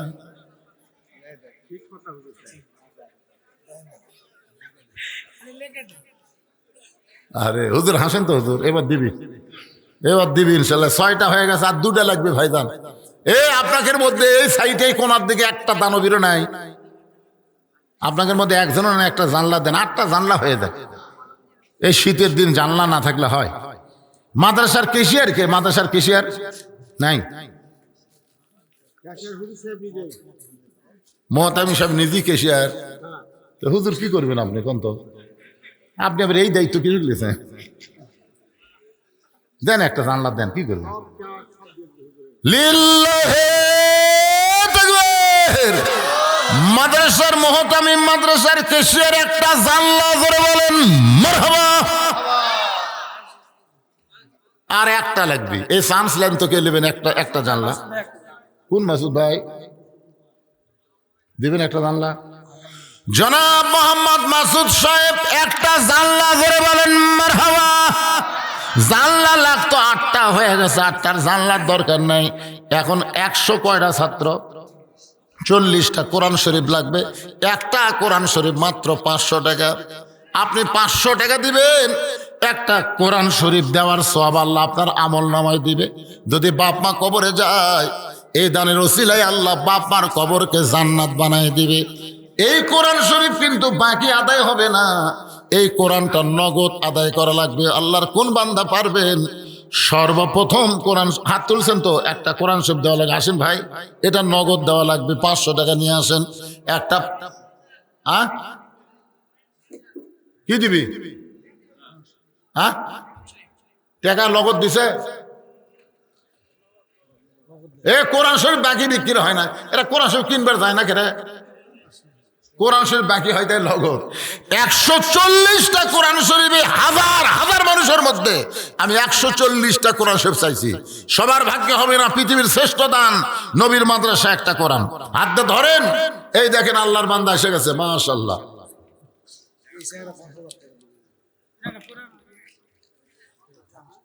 এই যে কোরআন শরীফ, একটা কোরআন পাওয়া গেল। আপনি খালি এটা কোরআন শরীফ গুনবেন, 140টা হওয়া লাগবে। আসসালামু আলাইকুম হুজুর, যারা নামাজ আদায় করে না তারা কি মসজিদের কমিটিতে রাখা যাবে? নামাজ যারা পড়ে না এরকম যারা কমিটির থসে, এরকম পর্যন্ত আল্লাহ বানবি। নামাজে না, যে নামাজ পড়ে না সেই মুসলমান। লা সালাত আলা ঈমান, যার নামাজ নাই তার ঈমানই নাই, আবার কমিটির কি? এই জন্যই তো মসজিদত মুয়াজ্জিন ছাড়া মুসল্লি হয় না। একটাই মুসল্লি, আমাদের মসজিদে তো একটা মুসল্লি আছে। কে ভাই? মুয়াজ্জিন। মুয়াজ্জিন ছাড়া মুসল্লি নাই। নামাজি ব্যক্তি সগত পড়ে না, যারা 5 ওয়াক্ত নামাজ জামাতে পড়ে তাদের মধ্যে আপনারা মসজিদ কমিটি করবেন। রাজি আছেন? হ্যাঁ, কয়টা হলো? মাশাআল্লাহ, দেখতে দেখতে 5টা কোরআন শরীফ হয়ে গেল। 6 নম্বর কোন আল্লাহর পাগল আছেন? এই নবীর এতিম মাদ্রাসা একটা কোরআন শরীফ, পৃথিবীর শ্রেষ্ঠ দান নবীর মাদ্রাসা একটা কোরআন। বাবা কান্দে, মা কান্দে, কবরেতে শুয়া, দেখলি না রে দরদের বেটা একবারও আসিয়া। আসসালামু আলাইকুম হুজুর, চেয়ারে বসে জামাতে নামাজ পড়লে নামাজ কি কবুল হবে? চেয়ারত বসে নামাজ পড়বেন কে? চেয়ারত বসে নামাজ পড়বেন বাড়ি পড়বেন। জামাতে নামাজ পড়বার গেলে 1 নম্বর শর্ত হলো কাতার সোজা করা লাগবে। আর কাতার সোজা করতে গেলে পায়ের গোড়ালির সঙ্গে গোড়ালি মিল করা লাগবে। যেই কাতারে চেয়ার আছে ওই কাতারে পায়ের গোড়ালি মিল করা যাচ্ছে, তাহলে আপনি 27 গুণ সওয়াব নেবেন না? 27 গুণ সওয়াব নেবার গেলে কাতার সোজা করা লাগবে, চেয়ার চলবে না। 6 নম্বর আল্লাহর একজন পাগল কোরআন শরীফ বাবদ 500 টাকা দান করেছে। মাশাআল্লাহ, 7 নম্বর হয়ে গেছে। মাশাআল্লাহ, আমার ভাইজান সভাপতি সাহেব কোরআন শরীফ বাবদ 500 টাকা দান করেছে। আল্লাহ দানকে কবুল। দুনিয়ার সবচাইতে বড় দান নবীর এতিম মাদ্রাসা একটা কোরআন। দেন দেন দেন দেন, পৃথিবীর শ্রেষ্ঠ দান ভাইজান, একটা কোরআন শরীফ দান করেন। বাবা কান্দে, মা কান্দে, কবরেতে শুয়া, দেখলি না রে দরদের বেটা একবারও আসিয়া। আপনাদের মধ্যে কি 500 টাকার লোট নাই ভাইজান? নাই? একটু দেন না কেন? একটা কোরআন শরীফ দিবেন রে। কোরআন শরীফ দিতেও শয়তান ধোঁকা দিচ্ছে। একটা কোরআন শরীফ দিবেন। বাপ্পা যাদের কবরে গেছে, বাপ্পা রুহের মাগফিরাতে এই মাদ্রাসায় 140টা বাচ্চা লেখাপড়া করে, তাদের হাতে হাতে একটা কোরআন শরীফ দেওয়ার জন্য মাশাআল্লাহ আর একটা কোরআন বাবদ 500 টাকা এসে আল্লাহ কবুল করেন। আমার মা বোনেরা নবীর মাদ্রাসায় কোরআন বেশি দান করে, আমার মা বোনেরা দান করবেন।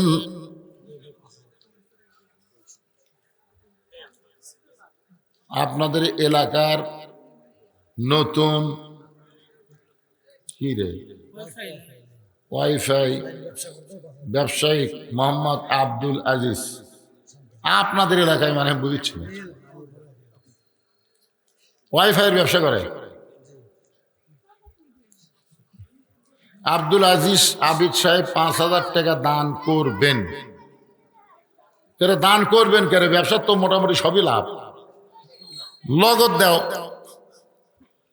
ওয়াইফাই ব্যবসায়ী এইগুলা না লেখে খালি ওর নাম আর বাপের নাম লেখে দিলেই ভালো হতো। আবার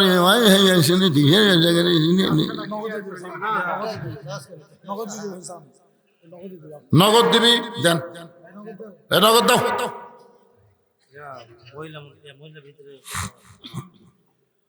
মহিলাদের ওয়াজই হয়নি, মহিলাদের ওয়াজ আগে করি। একটা মহিলাও যাবি না, তবরক না লিখে দেবে। টাকাটা ধরুন, টাকাটা ধরুন। কোরআন শরীফ বাবদ মাশাআল্লাহ আর একজন 500 টাকা দান করছে, আল্লাহ কবুল করেন। আর একজন কোরআন শরীফ বাবদ 500 টাকা মাশাআল্লাহ। আর একজন কোরআন বাবদ 500 টাকা দান করছে, আল্লাহ কবুল করেন। আর একজন মুরব্বী কোরআন শরীফ বাবদ দান করতেছে 5। দেখছেন দেখছেন টাকা ঠিক হয়ে যাচ্ছে, দেখেন কি হারে লাইন ধরাচ্ছে। আল্লাহ আল্লাহ ও আল্লাহ, তোমার নবীর মাদ্রাসায় কোরআন শরীফ বাবদ কে ভাই ফেরত দিলেন কে ভাই রে?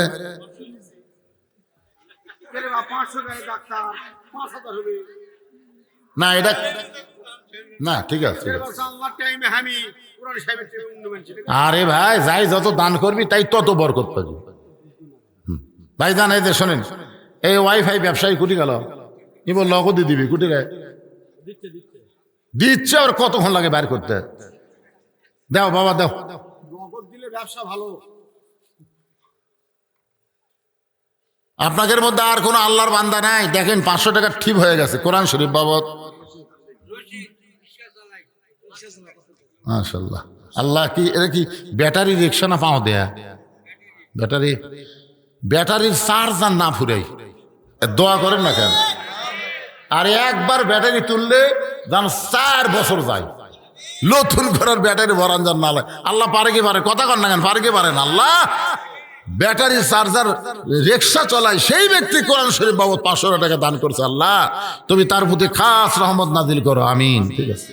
হ্যাঁ, আব্দুর রশিদ আপনি সেটা আপনি আব্দুর রশিদ ছেড়ে কে?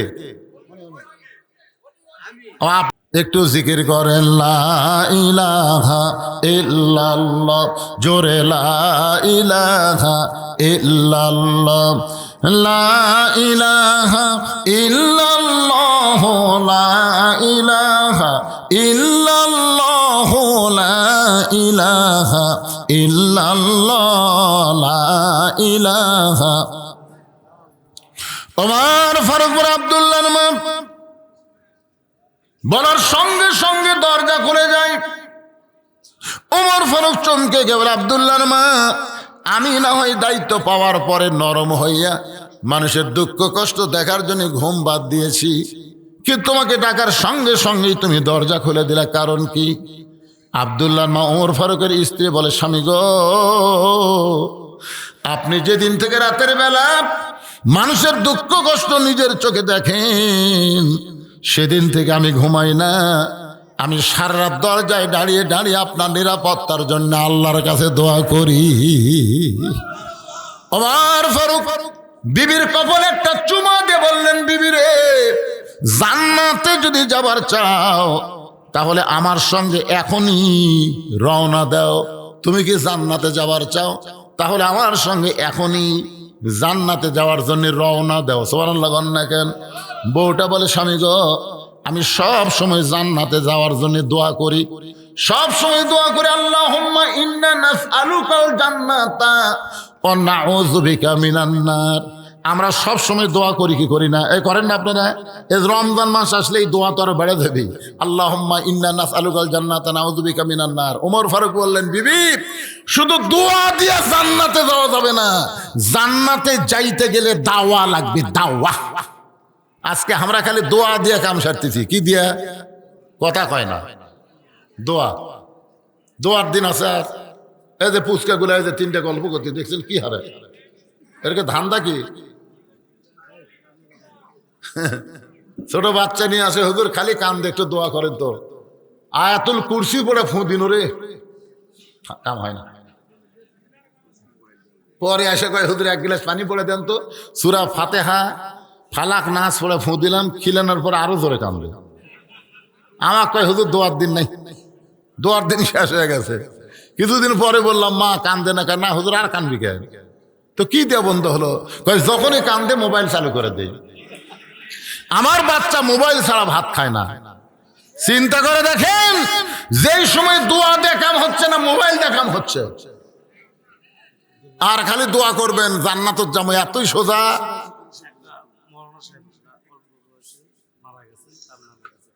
অল্প বয়সে মৌলানা মারা গেছে, তার রোহের মাগফিরাতে 500 টাকা কোরআন শরীফ বাবু দান করেছে। আল্লাহ তার কবরকে জান্নাতের টুকরা বানায় দেন, আল্লাহুম্মা আমিন। ওমর ফারুক বললেন, শুধু দোয়া করে জান্নাতে যাওয়া যাবে না, এই জিনিসগুলো নেও, এই জিনিসগুলো নেও। মানে একটা মেয়ে গর্ভবতী, তার প্রসব ব্যথা শুরু হয়ে গেছে, ওই মেয়েটার প্রসব খালাস করতে গেলে যা কিছু লাগবে সবগুলো নিয়ে রওনা দাও। ওমর ফারুকের বিবি সবকিছু রেডি করে নিয়ে স্বামীর সঙ্গে রওনা দিল জান্নাতে যাওয়ার জন্য। জোরে কোন কোথায় যাওয়ার জন্য? তাঁবুর অপর দিক দিয়ে ভিতরে ঢুকায় দিছে।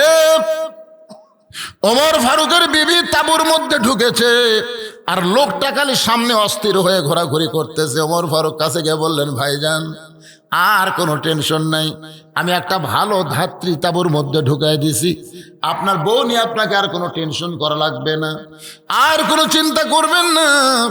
কিছুক্ষণ পরে তাঁবুর ভিতর থেকে ওমর ফারুকের স্ত্রী বলতেছে, আমির আল মুমিনিন, আপনার বন্ধুকে খবর দেন, আপনার বন্ধুর বিবি বাচ্চা দুইটাই সুস্থ আছে। আপনার তো সুবহানাল্লাহ করলেন, কিন্তু ওমর ফারুক তাকায় দেখে লোকটা মাটির, লোকটা কি মাটির পড়ে আস। ওমর ফারুক বললেন, ভাইজান এইভাবে মাটিতে পড়ে আসো কেন? বলে, আপনার স্ত্রী যখন তাঁবুর মধ্য থেকে বলতেছে আমির আল মুমিনিন, তাহলে আপনি হযরত ওমর, আর আপনি আমাকে 3 বার সালাম দিয়েছেন, একটা বারও সালাম দেই নাই, বরং আপনার সঙ্গে বেয়াদবি করলাম। ওগো আমি নবীর মুখে শুনেছি আপনি রাস্তাতে গেলে শয়তান 40 দিন যায় না, আপনি সেই মানুষটা আজকে এমন কেন নরম হলেন? ওমর ফারুক এক টানে ওই পড়ে যাওয়া মানুষটাকে বুকের মধ্যে নিয়ে কপালে চুম্বন দিয়ে বললেন, ভাই রে, দায়িত্ব পাওয়ার আগে মানুষ গরম থাকতে পারে, কিন্তু কোরআন হাদিসের আইন যখন চালু হবে তখন প্রত্যেকটা নেতারা দায়িত্ব পাইলে সবচাইতে বেশি নরম হবে। আর আমাদের দেশত উল্টে, দায়িত্ব পাওয়ার আগে সেই নরম, ফকিরুক পর্যন্ত সালাম দেয়। আর যখন এমপি হয় তখন আর আদম দিকে থাকবি, এমপি তখন ঢাকার থাকে, মাঝে মধ্যে এলাকার বেড়াবার আসে, ওরে বাবা হুন্ডার মিছিল, এ নেতা আসতেছে, সামনে 100 হুন্ডা, পিছনে 100 হুন্ডা, আমাদের নেতার আগমন, শুভেচ্ছা স্বাগতম। এখন নেতার আগমনে বুঝলেন, যারা গরিব ভোটার তারা মনে করতেছিল ভোটের আগে কসে গরিবের বন্ধু, সমাজসেবক, জনদরদি। এতদিন পর নেতা যখন আসলো আমরা একটু যাইতো, গরিবেরা নেতার কাছে যাতে চামচার অত্যাচারে একটা গরিব নেতার কাছে যাওয়ার পারে না। কি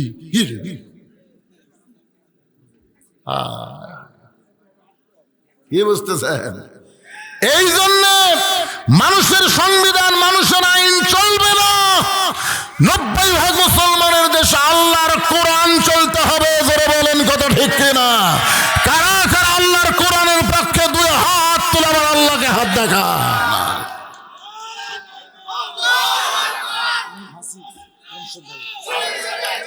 লিল্লাহি তাকবীর। আল কোরআনের আলো সংসদে ঢালো। মাশাআল্লাহ, দেখে দিল মীর হাসিব একটা কোরআন শরীফ বাবদ 500 টাকা দান করেছে। আল্লাহ দানকে কবুল করেন, আল্লাহুম্মা আমিন। কি লাগবে? হ্যাঁ, সিমেন্ট। কি কাম বাকি আছে আপনার? ও, প্লাস্টার হয়নি, সিমেন্ট। আল্লাহর ঘরে জানলা, নবীর ঘরে জানলা শেষ, আপনার জানলা দিবার চালেও আর নেওয়া যাবে না। এখন এই মাদ্রাসার প্লাস্টার করতে গিয়ে সিমেন্ট লাগবে। ভাইজান কে দিল? ওয়াইফাই ব্যবসায়ী, ওয়াইফাই তো খারাপ কিছু না, আমার বাড়িতে ওয়াইফাই আছে। ওয়াইফাই খারাপ তাই নেট কানেকশন পাওয়া যায়, বহু কিছু খবর। এই যে ভারতের মালওয়ানের বাচ্চা যে হুমকি দিছে, ওটা তো আমি বাড়িতে বসতে ওয়াইফাই দিয়ে পাচ্ছি রে পাগলা। তা আমিও আবার বাইরে দিছে হুমকি, মার বোমা মার, মিষ্টি তরমুজ মেরে দেখ। ওয়াইফাই ব্যবসায়ী 10টা কোরআন শরীফ বাবদ 5,000 টাকা দান করছে, জোরে বলেন মারহাবা। আচ্ছা, বড় আখির আর কারা কারা আজকের মাহফিলে আছেন একটু হাত তোলেন তো দেখি। এই বড় আখির আর কারা কারা? আচ্ছা নাই, হাত নামান, এটা দেখা যাচ্ছে না। আচ্ছা, বড় আখিরা বাদ দেয় বাইরের যারা যারা আছেন তারা একটু হাত তোলেন তো দেখি। আচ্ছা, বোঝা গেল সব বাইরের। আচ্ছা ভাইজান, এই বড় আখিরা এই গ্রামের জামাই কয়টা আপনারা মাহফিলে আছেন একটু হাত তোলেন তো। জামাই, ও সোনার জামাইরা একটু হাত তোলেন তো বাবা। এক জামাই, দুই, এর তো মুরব্বী জামাই বারে, 2 জামাই, 3 জামাই, 4 জামাই। আচ্ছা হাত নামান। কোনটা এটা? আচ্ছা, বড় আখিরার একটা জামাই 5টা বস্তা সিমেন্ট দিবেন এই মাদ্রাসা, এমন কোন জামাই আছে? আমি দোয়া করে দিব হযরত ওসমান গনি রাদিয়াল্লাহর সঙ্গে আল্লাহ যেন তারে জান্নাত দিয়ে দেয়। আছেন ভাই? একটা জামাই, নাম কোন জামাইয়ের নাম কোন?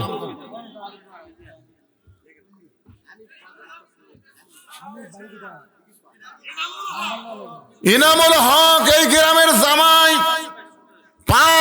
5 বস্তা, কিন্তু 5 বস্তা সিমের, জোরে বলেন মারহাবা।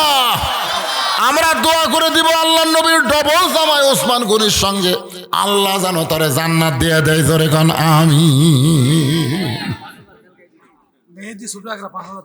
মেহেদি ছোট আকরার মেহেদি আগামীকাল 5,000 টাকা দিবে, এটা নগদের মধ্যে ধরে নেওয়া যায়।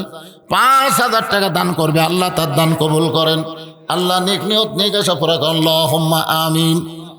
আচ্ছা, জামাই ছাড়া আপনারা হাত তুলে 2-1 বস্তা করে সিমেন্ট দিতে পারবেন না? নবীর ঘর, আল্লাহর নবীর মাদ্রাসা, কেরে এই সাইডে এত লোকের ভিড় হচ্ছে কেরে? এই শেষের দিকে এত ভিড় কেরে? মসজিদের সবার শেষে এসে আগে যায়, এইরকম কিছু মরদ আছে না নাই? দরকার আছে না নাই? তো ফেরেশতারা বলতেছে, আল্লাহ তুমি কোরআনে বলেছো ইজা নুদিয়া লিস-সালাতি মিন ইয়াউমিল জুমআ ফাসাউ ইলা যিকরিল্লাহ, জুমার আযান হওয়ার সাথে সাথে মসজিদে আসা লাগবে। কিন্তু এর কি কাম? এরা শেষে এসে আগে যায়, এরা কে? আল্লাহ বলতেছেন ফাওয়াইলুল লিল মুসাল্লিন, এরা মুসল্লি না, এরা আল্লাহর সাথে ঠাট্টাকারী। ও আর শোনার সময় যারা নাই, তবারক নেওয়ার সময় যারা আসতেছে, ওরা একই পর্যায়ে। খা পোলা খা, পরে ডাক্তারের কাছে কত টাকা দেওয়া লাগে বুঝবো। একটা হলো তবারক আর একটা হলো খিচুড়ি। আপনাদের জন্য হবে তবারক, সুবহানাল্লাহ কন না কেন? কি আবু হানিফ এই গ্রামেরই সন্তান, সাকি দিঘির আবু হানিফ 5 বস্তা সিমেন্ট দান করবে, আল্লাহ তার দান কবুল করেন। আল্লাহ নেক নিয়ত নেক আশা পুরা করেন, আল্লাহুম্মা আমিন। কে রে ভাই, কোরআন শরীফ দেওয়া বন্ধ হলো কে রে? টেবিল তো ভরলো না রে। 500 টাকা দিবার পারতেছেন না? আচ্ছা, লগত যদি না থাকে বাকি লেগে দেন তো। হুজুর কোরআন শরীফের টাকা কেউ মার দেয় না। ঠিক আছে হুজুর, আমি লগত দিবার পারলাম না, আমি বাকিতে একটা কোরআন শরীফ দিলাম, আগামীকাল 2 দিন পরে আমি এসে 500 টাকা দিয়ে দেবো। এরকম যদি থাকে, পৃথিবীর শ্রেষ্ঠ দান ভাইজান, এইটা থেকে মাহরুম হয়েন না। হযরত আলী বসে আছে, ফাতেমা নবীর কাছে পাঠায় দিছে দরজা বন্ধ করে। মাত্র 4টা কারণ, জোরে বলেন কয় কারণ? 1 নম্বর কারণ হলো ফাতেমার ওন্না কে কিনেছে? আলী তুমি কি বলবার পারো? আলী রে, কোন ফকির তোমার কাছে ভিক্ষা নিয়েছে তুমি কি জানো? আলী বলতেছে জানি না। কে তোমার কাছে উট বিক্রি করলো তুমি কি বলতে পারো? কই এটাও বলতে পারি না। কে তোমার কাছে খরিদ্দার হয়ে উটটা কিনলো? কই এটাও আমি জানি না। রাসূল বলে আমি জানি, আমি এখন তোমাকে জানাবার চাই। সঙ্গে সঙ্গে হযরত আলী বসে গেছে জানার জন্যে। আপনারাও জানবার চান, জোরে কোন কথা ঠিক কিনা? একটু মনোযোগ দিয়ে শোনেন। আল্লাহ রাসূল বলেন, আলী আমার কলিজার টুকরা ফাতেমাকে শুধুমাত্র পর্দা আমল করার কারণে তাকে একটা ডিগ্রি দিয়েছে। এই ডিগ্রিটা হলো সাইয়্যিদাতুন নিসাই আহলিল জান্নাহ ফাতেমাতুজ জোহরা। মনোযোগ দিয়ে শোনেন, নামাজের জন্য দেয় নাই, রোজার জন্য দেয় নাই, যাকাতের জন্য দেয় নাই, হজের জন্য দেয় নাই। ফাতেমাকে আল্লাহ এই ডিগ্রি দিয়েছে শুধুমাত্র পর্দার জন্যে। কারণ মেয়ে মানুষের যতই আমল করুক, পর্দা যদি ঠিক না থাকে, একটা আমলও আল্লাহর দরবারে কবুল হবে না। মেয়েদের জন্য 1 নম্বর নেক আমল হলো আহসানু আমালা লিয়াবলুয়াকুম আইয়ুকুম আহসানু আমালা। মেয়েদের জন্য সবচাইতে সুন্দর আমল হলো পর্দা। আজকে বাংলাদেশের সমস্ত মেয়েরা যদি পর্দার মধ্যে থাকে, আমাদের একটা যুবকও খারাপ হওয়ার কোনো চান্স, জোরে কম। এই যে যুবকগুলা সারাদিন পাগলার মতন ঘুরতেছে, আইরে কি ঘোরাই ঘরে বারে, উত্তর পাড়া দক্ষিণ পাড়া, কেরে এত ঘুরিস কা? যে পাড়া দেখবেন পরিমণি বেশি, ওই পাড়াতে আবার যুবকের ভিড়ও বেশি। পরিমণি বোঝেন না, লুঙ্গি ড্যান্স দেয়, লুঙ্গি ড্যান্স। একটু মনোযোগ দিয়ে শোনেন, রাসূল বলে, আলী ফাতেমা পর্দা নিশি। আল্লাহ ফাতেমাকে এত ভালোবাসে, দুনিয়ার কোন মানুষ ফাতেমার অন্যায় কিনুক, এটা আল্লাহ চায় নাই বলে আল্লাহ তাআলা একজন ফেরেশতাকে খরিদ্দার বানায়া ফাতেমার ওড়নাটা 6টা দিরহাম দিয়ে কিনে, ওই ওড়নাটা আল্লাহ যত্ন করে জান্নাতের মধ্যে রেখে দিয়েছে। এখন আপনারা বলেন, পর্দা নিশি নারীকে আল্লাহ ভালোবাসে কম না বেশি? আমার মায়েরা, পর্দার মধ্যে ঢুকে যাবেন, পর্দার মধ্যে থাকবেন। পর্দার মধ্যে যেই মেয়েরা থাকবে, বিসমিল্লাহ বলে যখন তরকারি পাক করবে, ওই তরকারিতে ভুল করে যদি সরষের তেল, সয়াবিন তেল নাও দেয়, যদি লবণ কমও হয়, মরিচ যদি বেশি হয়, কিন্তু বিসমিল্লাহ কয়ে তরকারি লাড়ন দিলে ওই তরকারির সব কিছু যেগুলো কমতি ছিল সব কিছু আল্লাহ দূর করে দেয়। তরকারি বিসমিল্লাহ বলে যদি স্বামীর পাতের মধ্যে দেয়, স্বামী খায়া বলবে জীবনে এত স্বাদের খাওয়া খায় নাই। কারণ পর্দানিশী নারীর উপরে আল্লাহ অবারিত রহমত বরকত দান করে। আর পর্দানিশী নারীর পেট থেকে যেই বাচ্চা জন্ম নিবে, ছেলে হোক আর মেয়ে হোক, এই বাচ্চাগুলোর শরম বেশি হবে। জোরে কোন কি বেশি হবে? শরম বেশি হবে। রাসূল বলে, আলী রে, আল্লাহ তাআলা ওই ওড়নাটা যত্ন করে জান্নাতের মধ্যে রাইখা দিয়ে তোমাকে যে 6টা দিরহাম দিল, ওই 6টা দিরহাম নিয়ে তুমি যখন হাসান হোসেনের জন্য খাবার কিনতেছিলে, তোমার মনে বড় আশা হাসান হোসাইন ঘুম থেকে চেতন পাবে, আর চেতন পাওয়ার পরে খাবার যদি সামনে দেওয়া হয়, বাচ্চাগুলোর মুখের মধ্যে হাসি ফুটবে।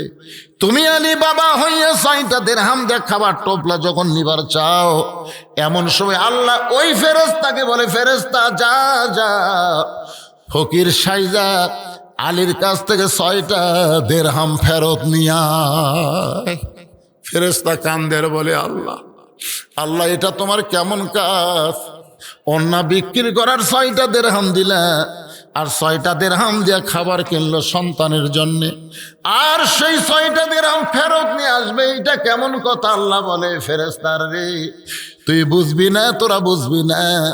আজকে আমি আল্লাহ লিয়াবলুয়াকুম আইয়ুকুম আহসানু আমালা, আমি আলীর সুন্দর আমল পরীক্ষা করব। আলী তার সন্তানকে বেশি ভালোবাসে না আল্লাহর কোরআনকে বেশি ভালোবাসে? আজকে পরীক্ষা হবে। রাসূল বলে, আলী রে, ওই ফকির যখন 3 দিনে না খাওয়ার কথা বলে তোমার কাছে বায়না ধরে, তোমার কাছে যখন খাবার চাই, তুমি 1টা দিরহাম দিবার চাইলে কোরআনকে সম্মান করে, আম্মা সাইলা ফালা তানহার, কিন্তু তুমি যখন 1টা দিরহাম দিবে, এমন সময় আল্লাহর কোরআন তোমাকে বলতে চালি রে, 1টা দিরহাম দিলে তুমি 10টা দিরহাম পাবা, 2টা দিলে তুমি 20টা পাবা, আর 6টা দিলে আল্লাহ তোমাকে 60টা দিরহাম দেবে। ইউফা ইলাইকুম, আল্লাহ নেয় না রে আলী, আল্লাহ ফেরত দেয়। তুমি আল্লাহর কোরআনকে বিশ্বাস করে ফকিরকে 6টা দিরহাম যখন দান করে দিলা, ওই ফকির 6টা দিরহাম নিয়ে যখন আল্লাহর কাছে কান্দে আর বলে আল্লাহ ধরো তোমার দিরহাম তুমি ফেরত নাও, আল্লাহ বলে ফেরেশতা কান্দিস না, আমার আলী কোরআনকে বিশ্বাস করে বাজারের মধ্যে ঘুরতেছে আর দোকানদারকে 2 বস্তা খাবার প্যাকেট করার কথা বলেছে, কারণ বিশ্বাস করেছে। বিশ্বাসে মিলাই বস্তু, তর্কে বহুদূর। যারে ফেরেশতা যা মানুষ হইয়া একটা উট আলীর কাছে বিক্রি করে 100 দিরহাম বাকিতে, রাসূল বলে আলী রে, ওই ফেরেশতা উটওয়ালা হয়ে তোমার কাছে 100 দিরহাম উটটা বাকিতে বিক্রি করলো। আবার ওই ফেরেশতাকে আল্লাহ খরিদ্দার বানায়া তোমার কাছ থেকে 160 দিরহামে উটটা কিনে নিল। 100 দিরহাম উটওয়ালারে দিয়া বাকি 60টা দিরহাম দিয়ে তুমি 2 বস্তা খাবার কিনলা। 6টা দিরহাম দান করার কারণে আল্লাহ দুনিয়াতেই তোমাকে 10 গুণ ফিরাইয়া দিল। তাই বলতে যে ভাইজান, যারা দান করবেন আল্লাহকে দিবেন, মনে করেন না যে আল্লাহর ঠেকা আছে। আল্লাহর কোনো ঠেকা নাই, ঠেকা হলো আমাদের ধরে। কোন কথা ঠিক কিনা? as-সাদাকাতু তারুদ্দুল বালা, রাসূল বলেছেন দান সদকা করলে বালা মুসিবত দূর হয়ে যায়। ওয়া তাজিদু ফিল উমর, আল্লাহ তার হায়াত বাড়ায় দেয়। রাস্তাঘাটে কত অ্যাক্সিডেন্ট, কত কিছু হচ্ছে। আমি গতকাল ওয়াজ করে যখন ওই জোয়ারি থেকে ওই বড়াই গ্রাম থেকে আসতেছিলাম ভাইজান, নন্দীগ্রাম পার হওয়ার পরে দেখলাম 3টা গাড়ি অ্যাক্সিডেন্ট এমনভাবে হয়েছে, অ্যাক্সিডেন্টের কারণে গাড়িতে আগুন লেগে অনেক মানুষ দুনিয়া থেকে বিদায় নিল। এরা কখনো এইভাবে দুনিয়া থেকে যাবে কখনোই চিন্তা করে নাই। একজন বইয়ের কাছে মোবাইল করতেছিল, বিবি গো আর বেশি দেরি না, আমি এখন কাতমের কাছে আছি, আর 10-20 মিনিট পরেই আমি বাড়িতে পৌঁছে যাব। বউ মনে করতেছে 20 মিনিট পরে বাড়িতে আমার স্বামী আসবে, কিন্তু রাস্তার মধ্যে অ্যাক্সিডেন্ট হয়ে গেল। ওই কথাটা বইয়ের কাছেই থাকলো, স্বামী আর বইয়ের কাছে ফিরে আসতে পারলো না। আমরা যারা এখানে বসে আছি ভাই, এখান থেকে মোবাইল করে বলতেছি বদরুদ্দিনের ওয়াজ শেষ হলে আমরা বাড়ি যাব, কিন্তু ওয়াজ শেষ করার পরে বাড়ি যাওয়ার কোনো গ্যারান্টি আমাদের নাই। হতে পারে আজকের জীবনের শেষ ওয়াজ, হতে পারে আজকের জীবনের শেষ মোনাজাত। তাই বলতেছি, যদি পকেটের মধ্যে কোনো টাকা পয়সা থাকে আমি আপনাদের ব্যাগ পাঠায় দেব, ছাত্ররা আপনাদের কাছে ব্যাগ নিয়ে যাবে। জীবনের শেষ দান মনে করে 10 পারেন, 20 পারেন, 50 পারেন, আল্লাহর হস্তে এই নবীর মাদ্রাসায় দান করবেন। আপনাদের কাছে এখন ব্যাগ যাবে। কেরে বাচ্চারা, এই ব্যাগগুলো নিয়ে যাও, যাও যাও যাও, ব্যাগগুলো নিয়ে যাও। মাশাআল্লাহ, 2টা কোরআনের দাম নগদ দিছে, আরো 10টা কোরআন শরীফ বাকিতে করছে দান। এই মোট 12টা। কি ও প্রবাসী কোন দেশে থাকে? বড় আকারের ছেলে পেলে আল্লাহ যেখানেই থাকে আল্লাহ তাদেরকে ভালো রাখেন, আল্লাহ কবুল করেন, সুস্থতা দান করবেন। কে? শাহজাহান সাগিদার 2000 টাকা দান করেছে, আল্লাহ তার দানকে কবুল করেন। আল্লাহ নেক নিয়ত নিগাসা পড়া করেন, আল্লাহুম্মা আমিন। এই কি লে ঢুকছে রে, কি রে?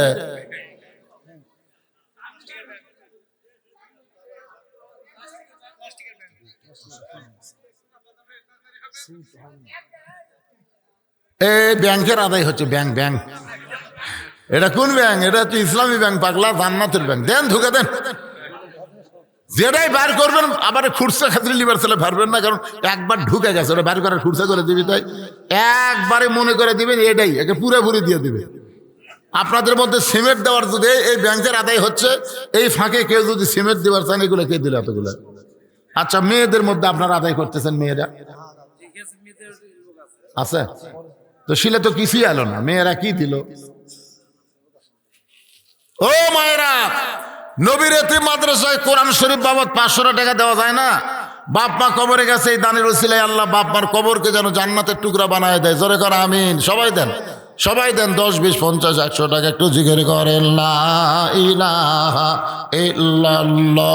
জোরে লা ইলাহা ইল্লাল্লাহ, লা ইলাহা ইল্লাল্লাহ, লা ইলাহা ইল্লাল্লাহ, লা ইলাহা ইল্লাল্লাহ লা ইলাহা ইল্লাল্লাহ লা ইলাহা লা ইলাহা ইল্লাল্লাহু মুহাম্মাদুর রাসূলুল্লাহ সাল্লাল্লাহু আলাইহি সাল্লাম।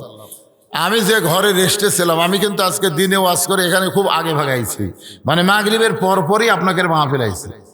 যেখানে রেস্টে ছিলাম, হাইরে খাওয়ার ভিড়ে ভাই। তো যে লোকগুলা খালো এরা কি টাকা দিয়ে খেলো না ফিরি ফিরি খেলো? হ্যাঁ, যাইনি। বাংলাদেশের এমন কোন হোটেল আছে ফ্রি খাওয়া?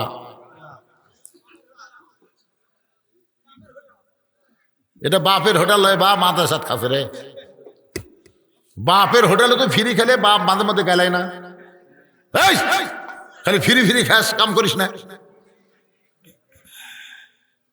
ভাইজান আমি খুবই খুশি, মাদ্রাসা প্রথম, আমি তো বহুদিন আগে থেকে এখানে আসা শুরু করছি, অনেক আগে থেকে।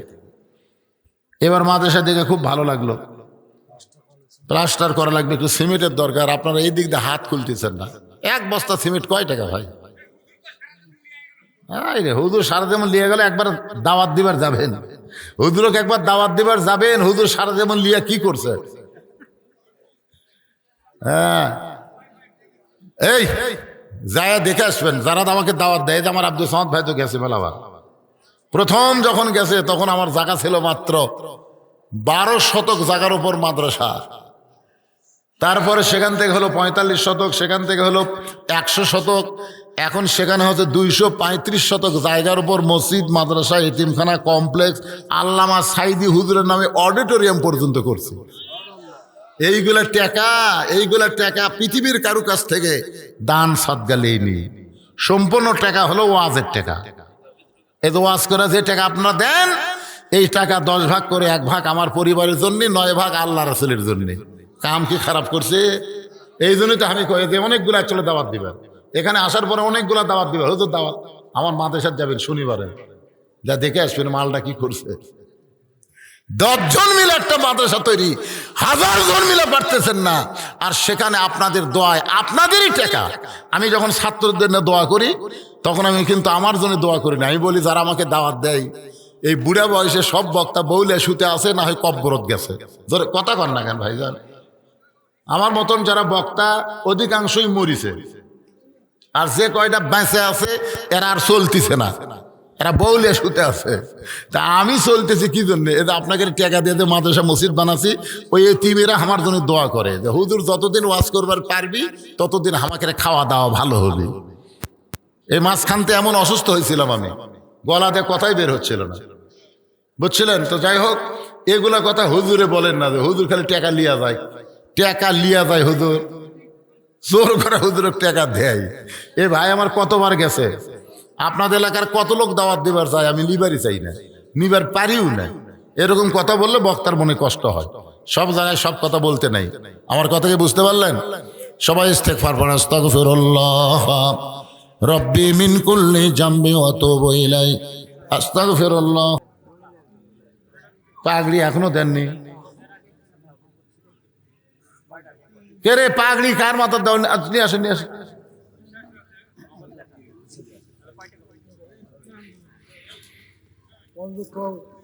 মাইক দেখো দেন, এটা চালু করে দাও, এটা চালু করে দাও।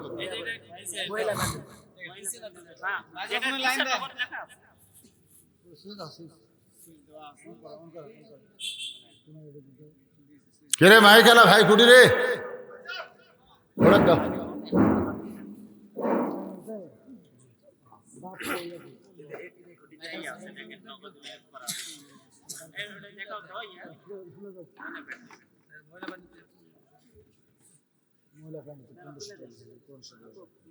কোরআন শরীফের জন্য মায়েরা 1500 টাকা দান করছে, 3টা কোরআন বাবদ। আল্লাহ কবুল করে।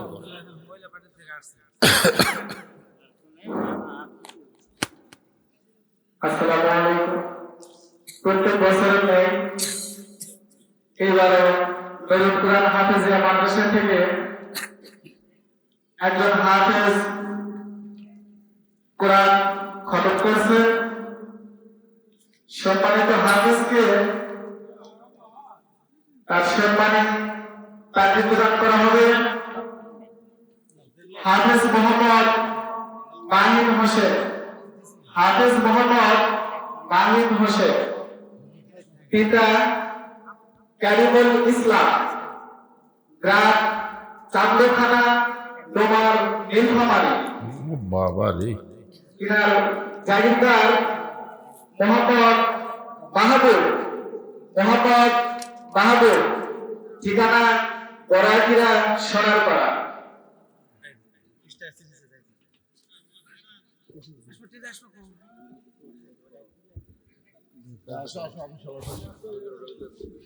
উক্ত হাফেজকে মঞ্চে আসার জন্য সবিনয় অনুরোধ করা হইতেছে এবং তিনার পিতা এবং জাগিরদার মোহাম্মদ মাহবুব হোসেনকে মঞ্চে আসার জন্য বিশেষভাবে অনুরোধ করা হইতেছে।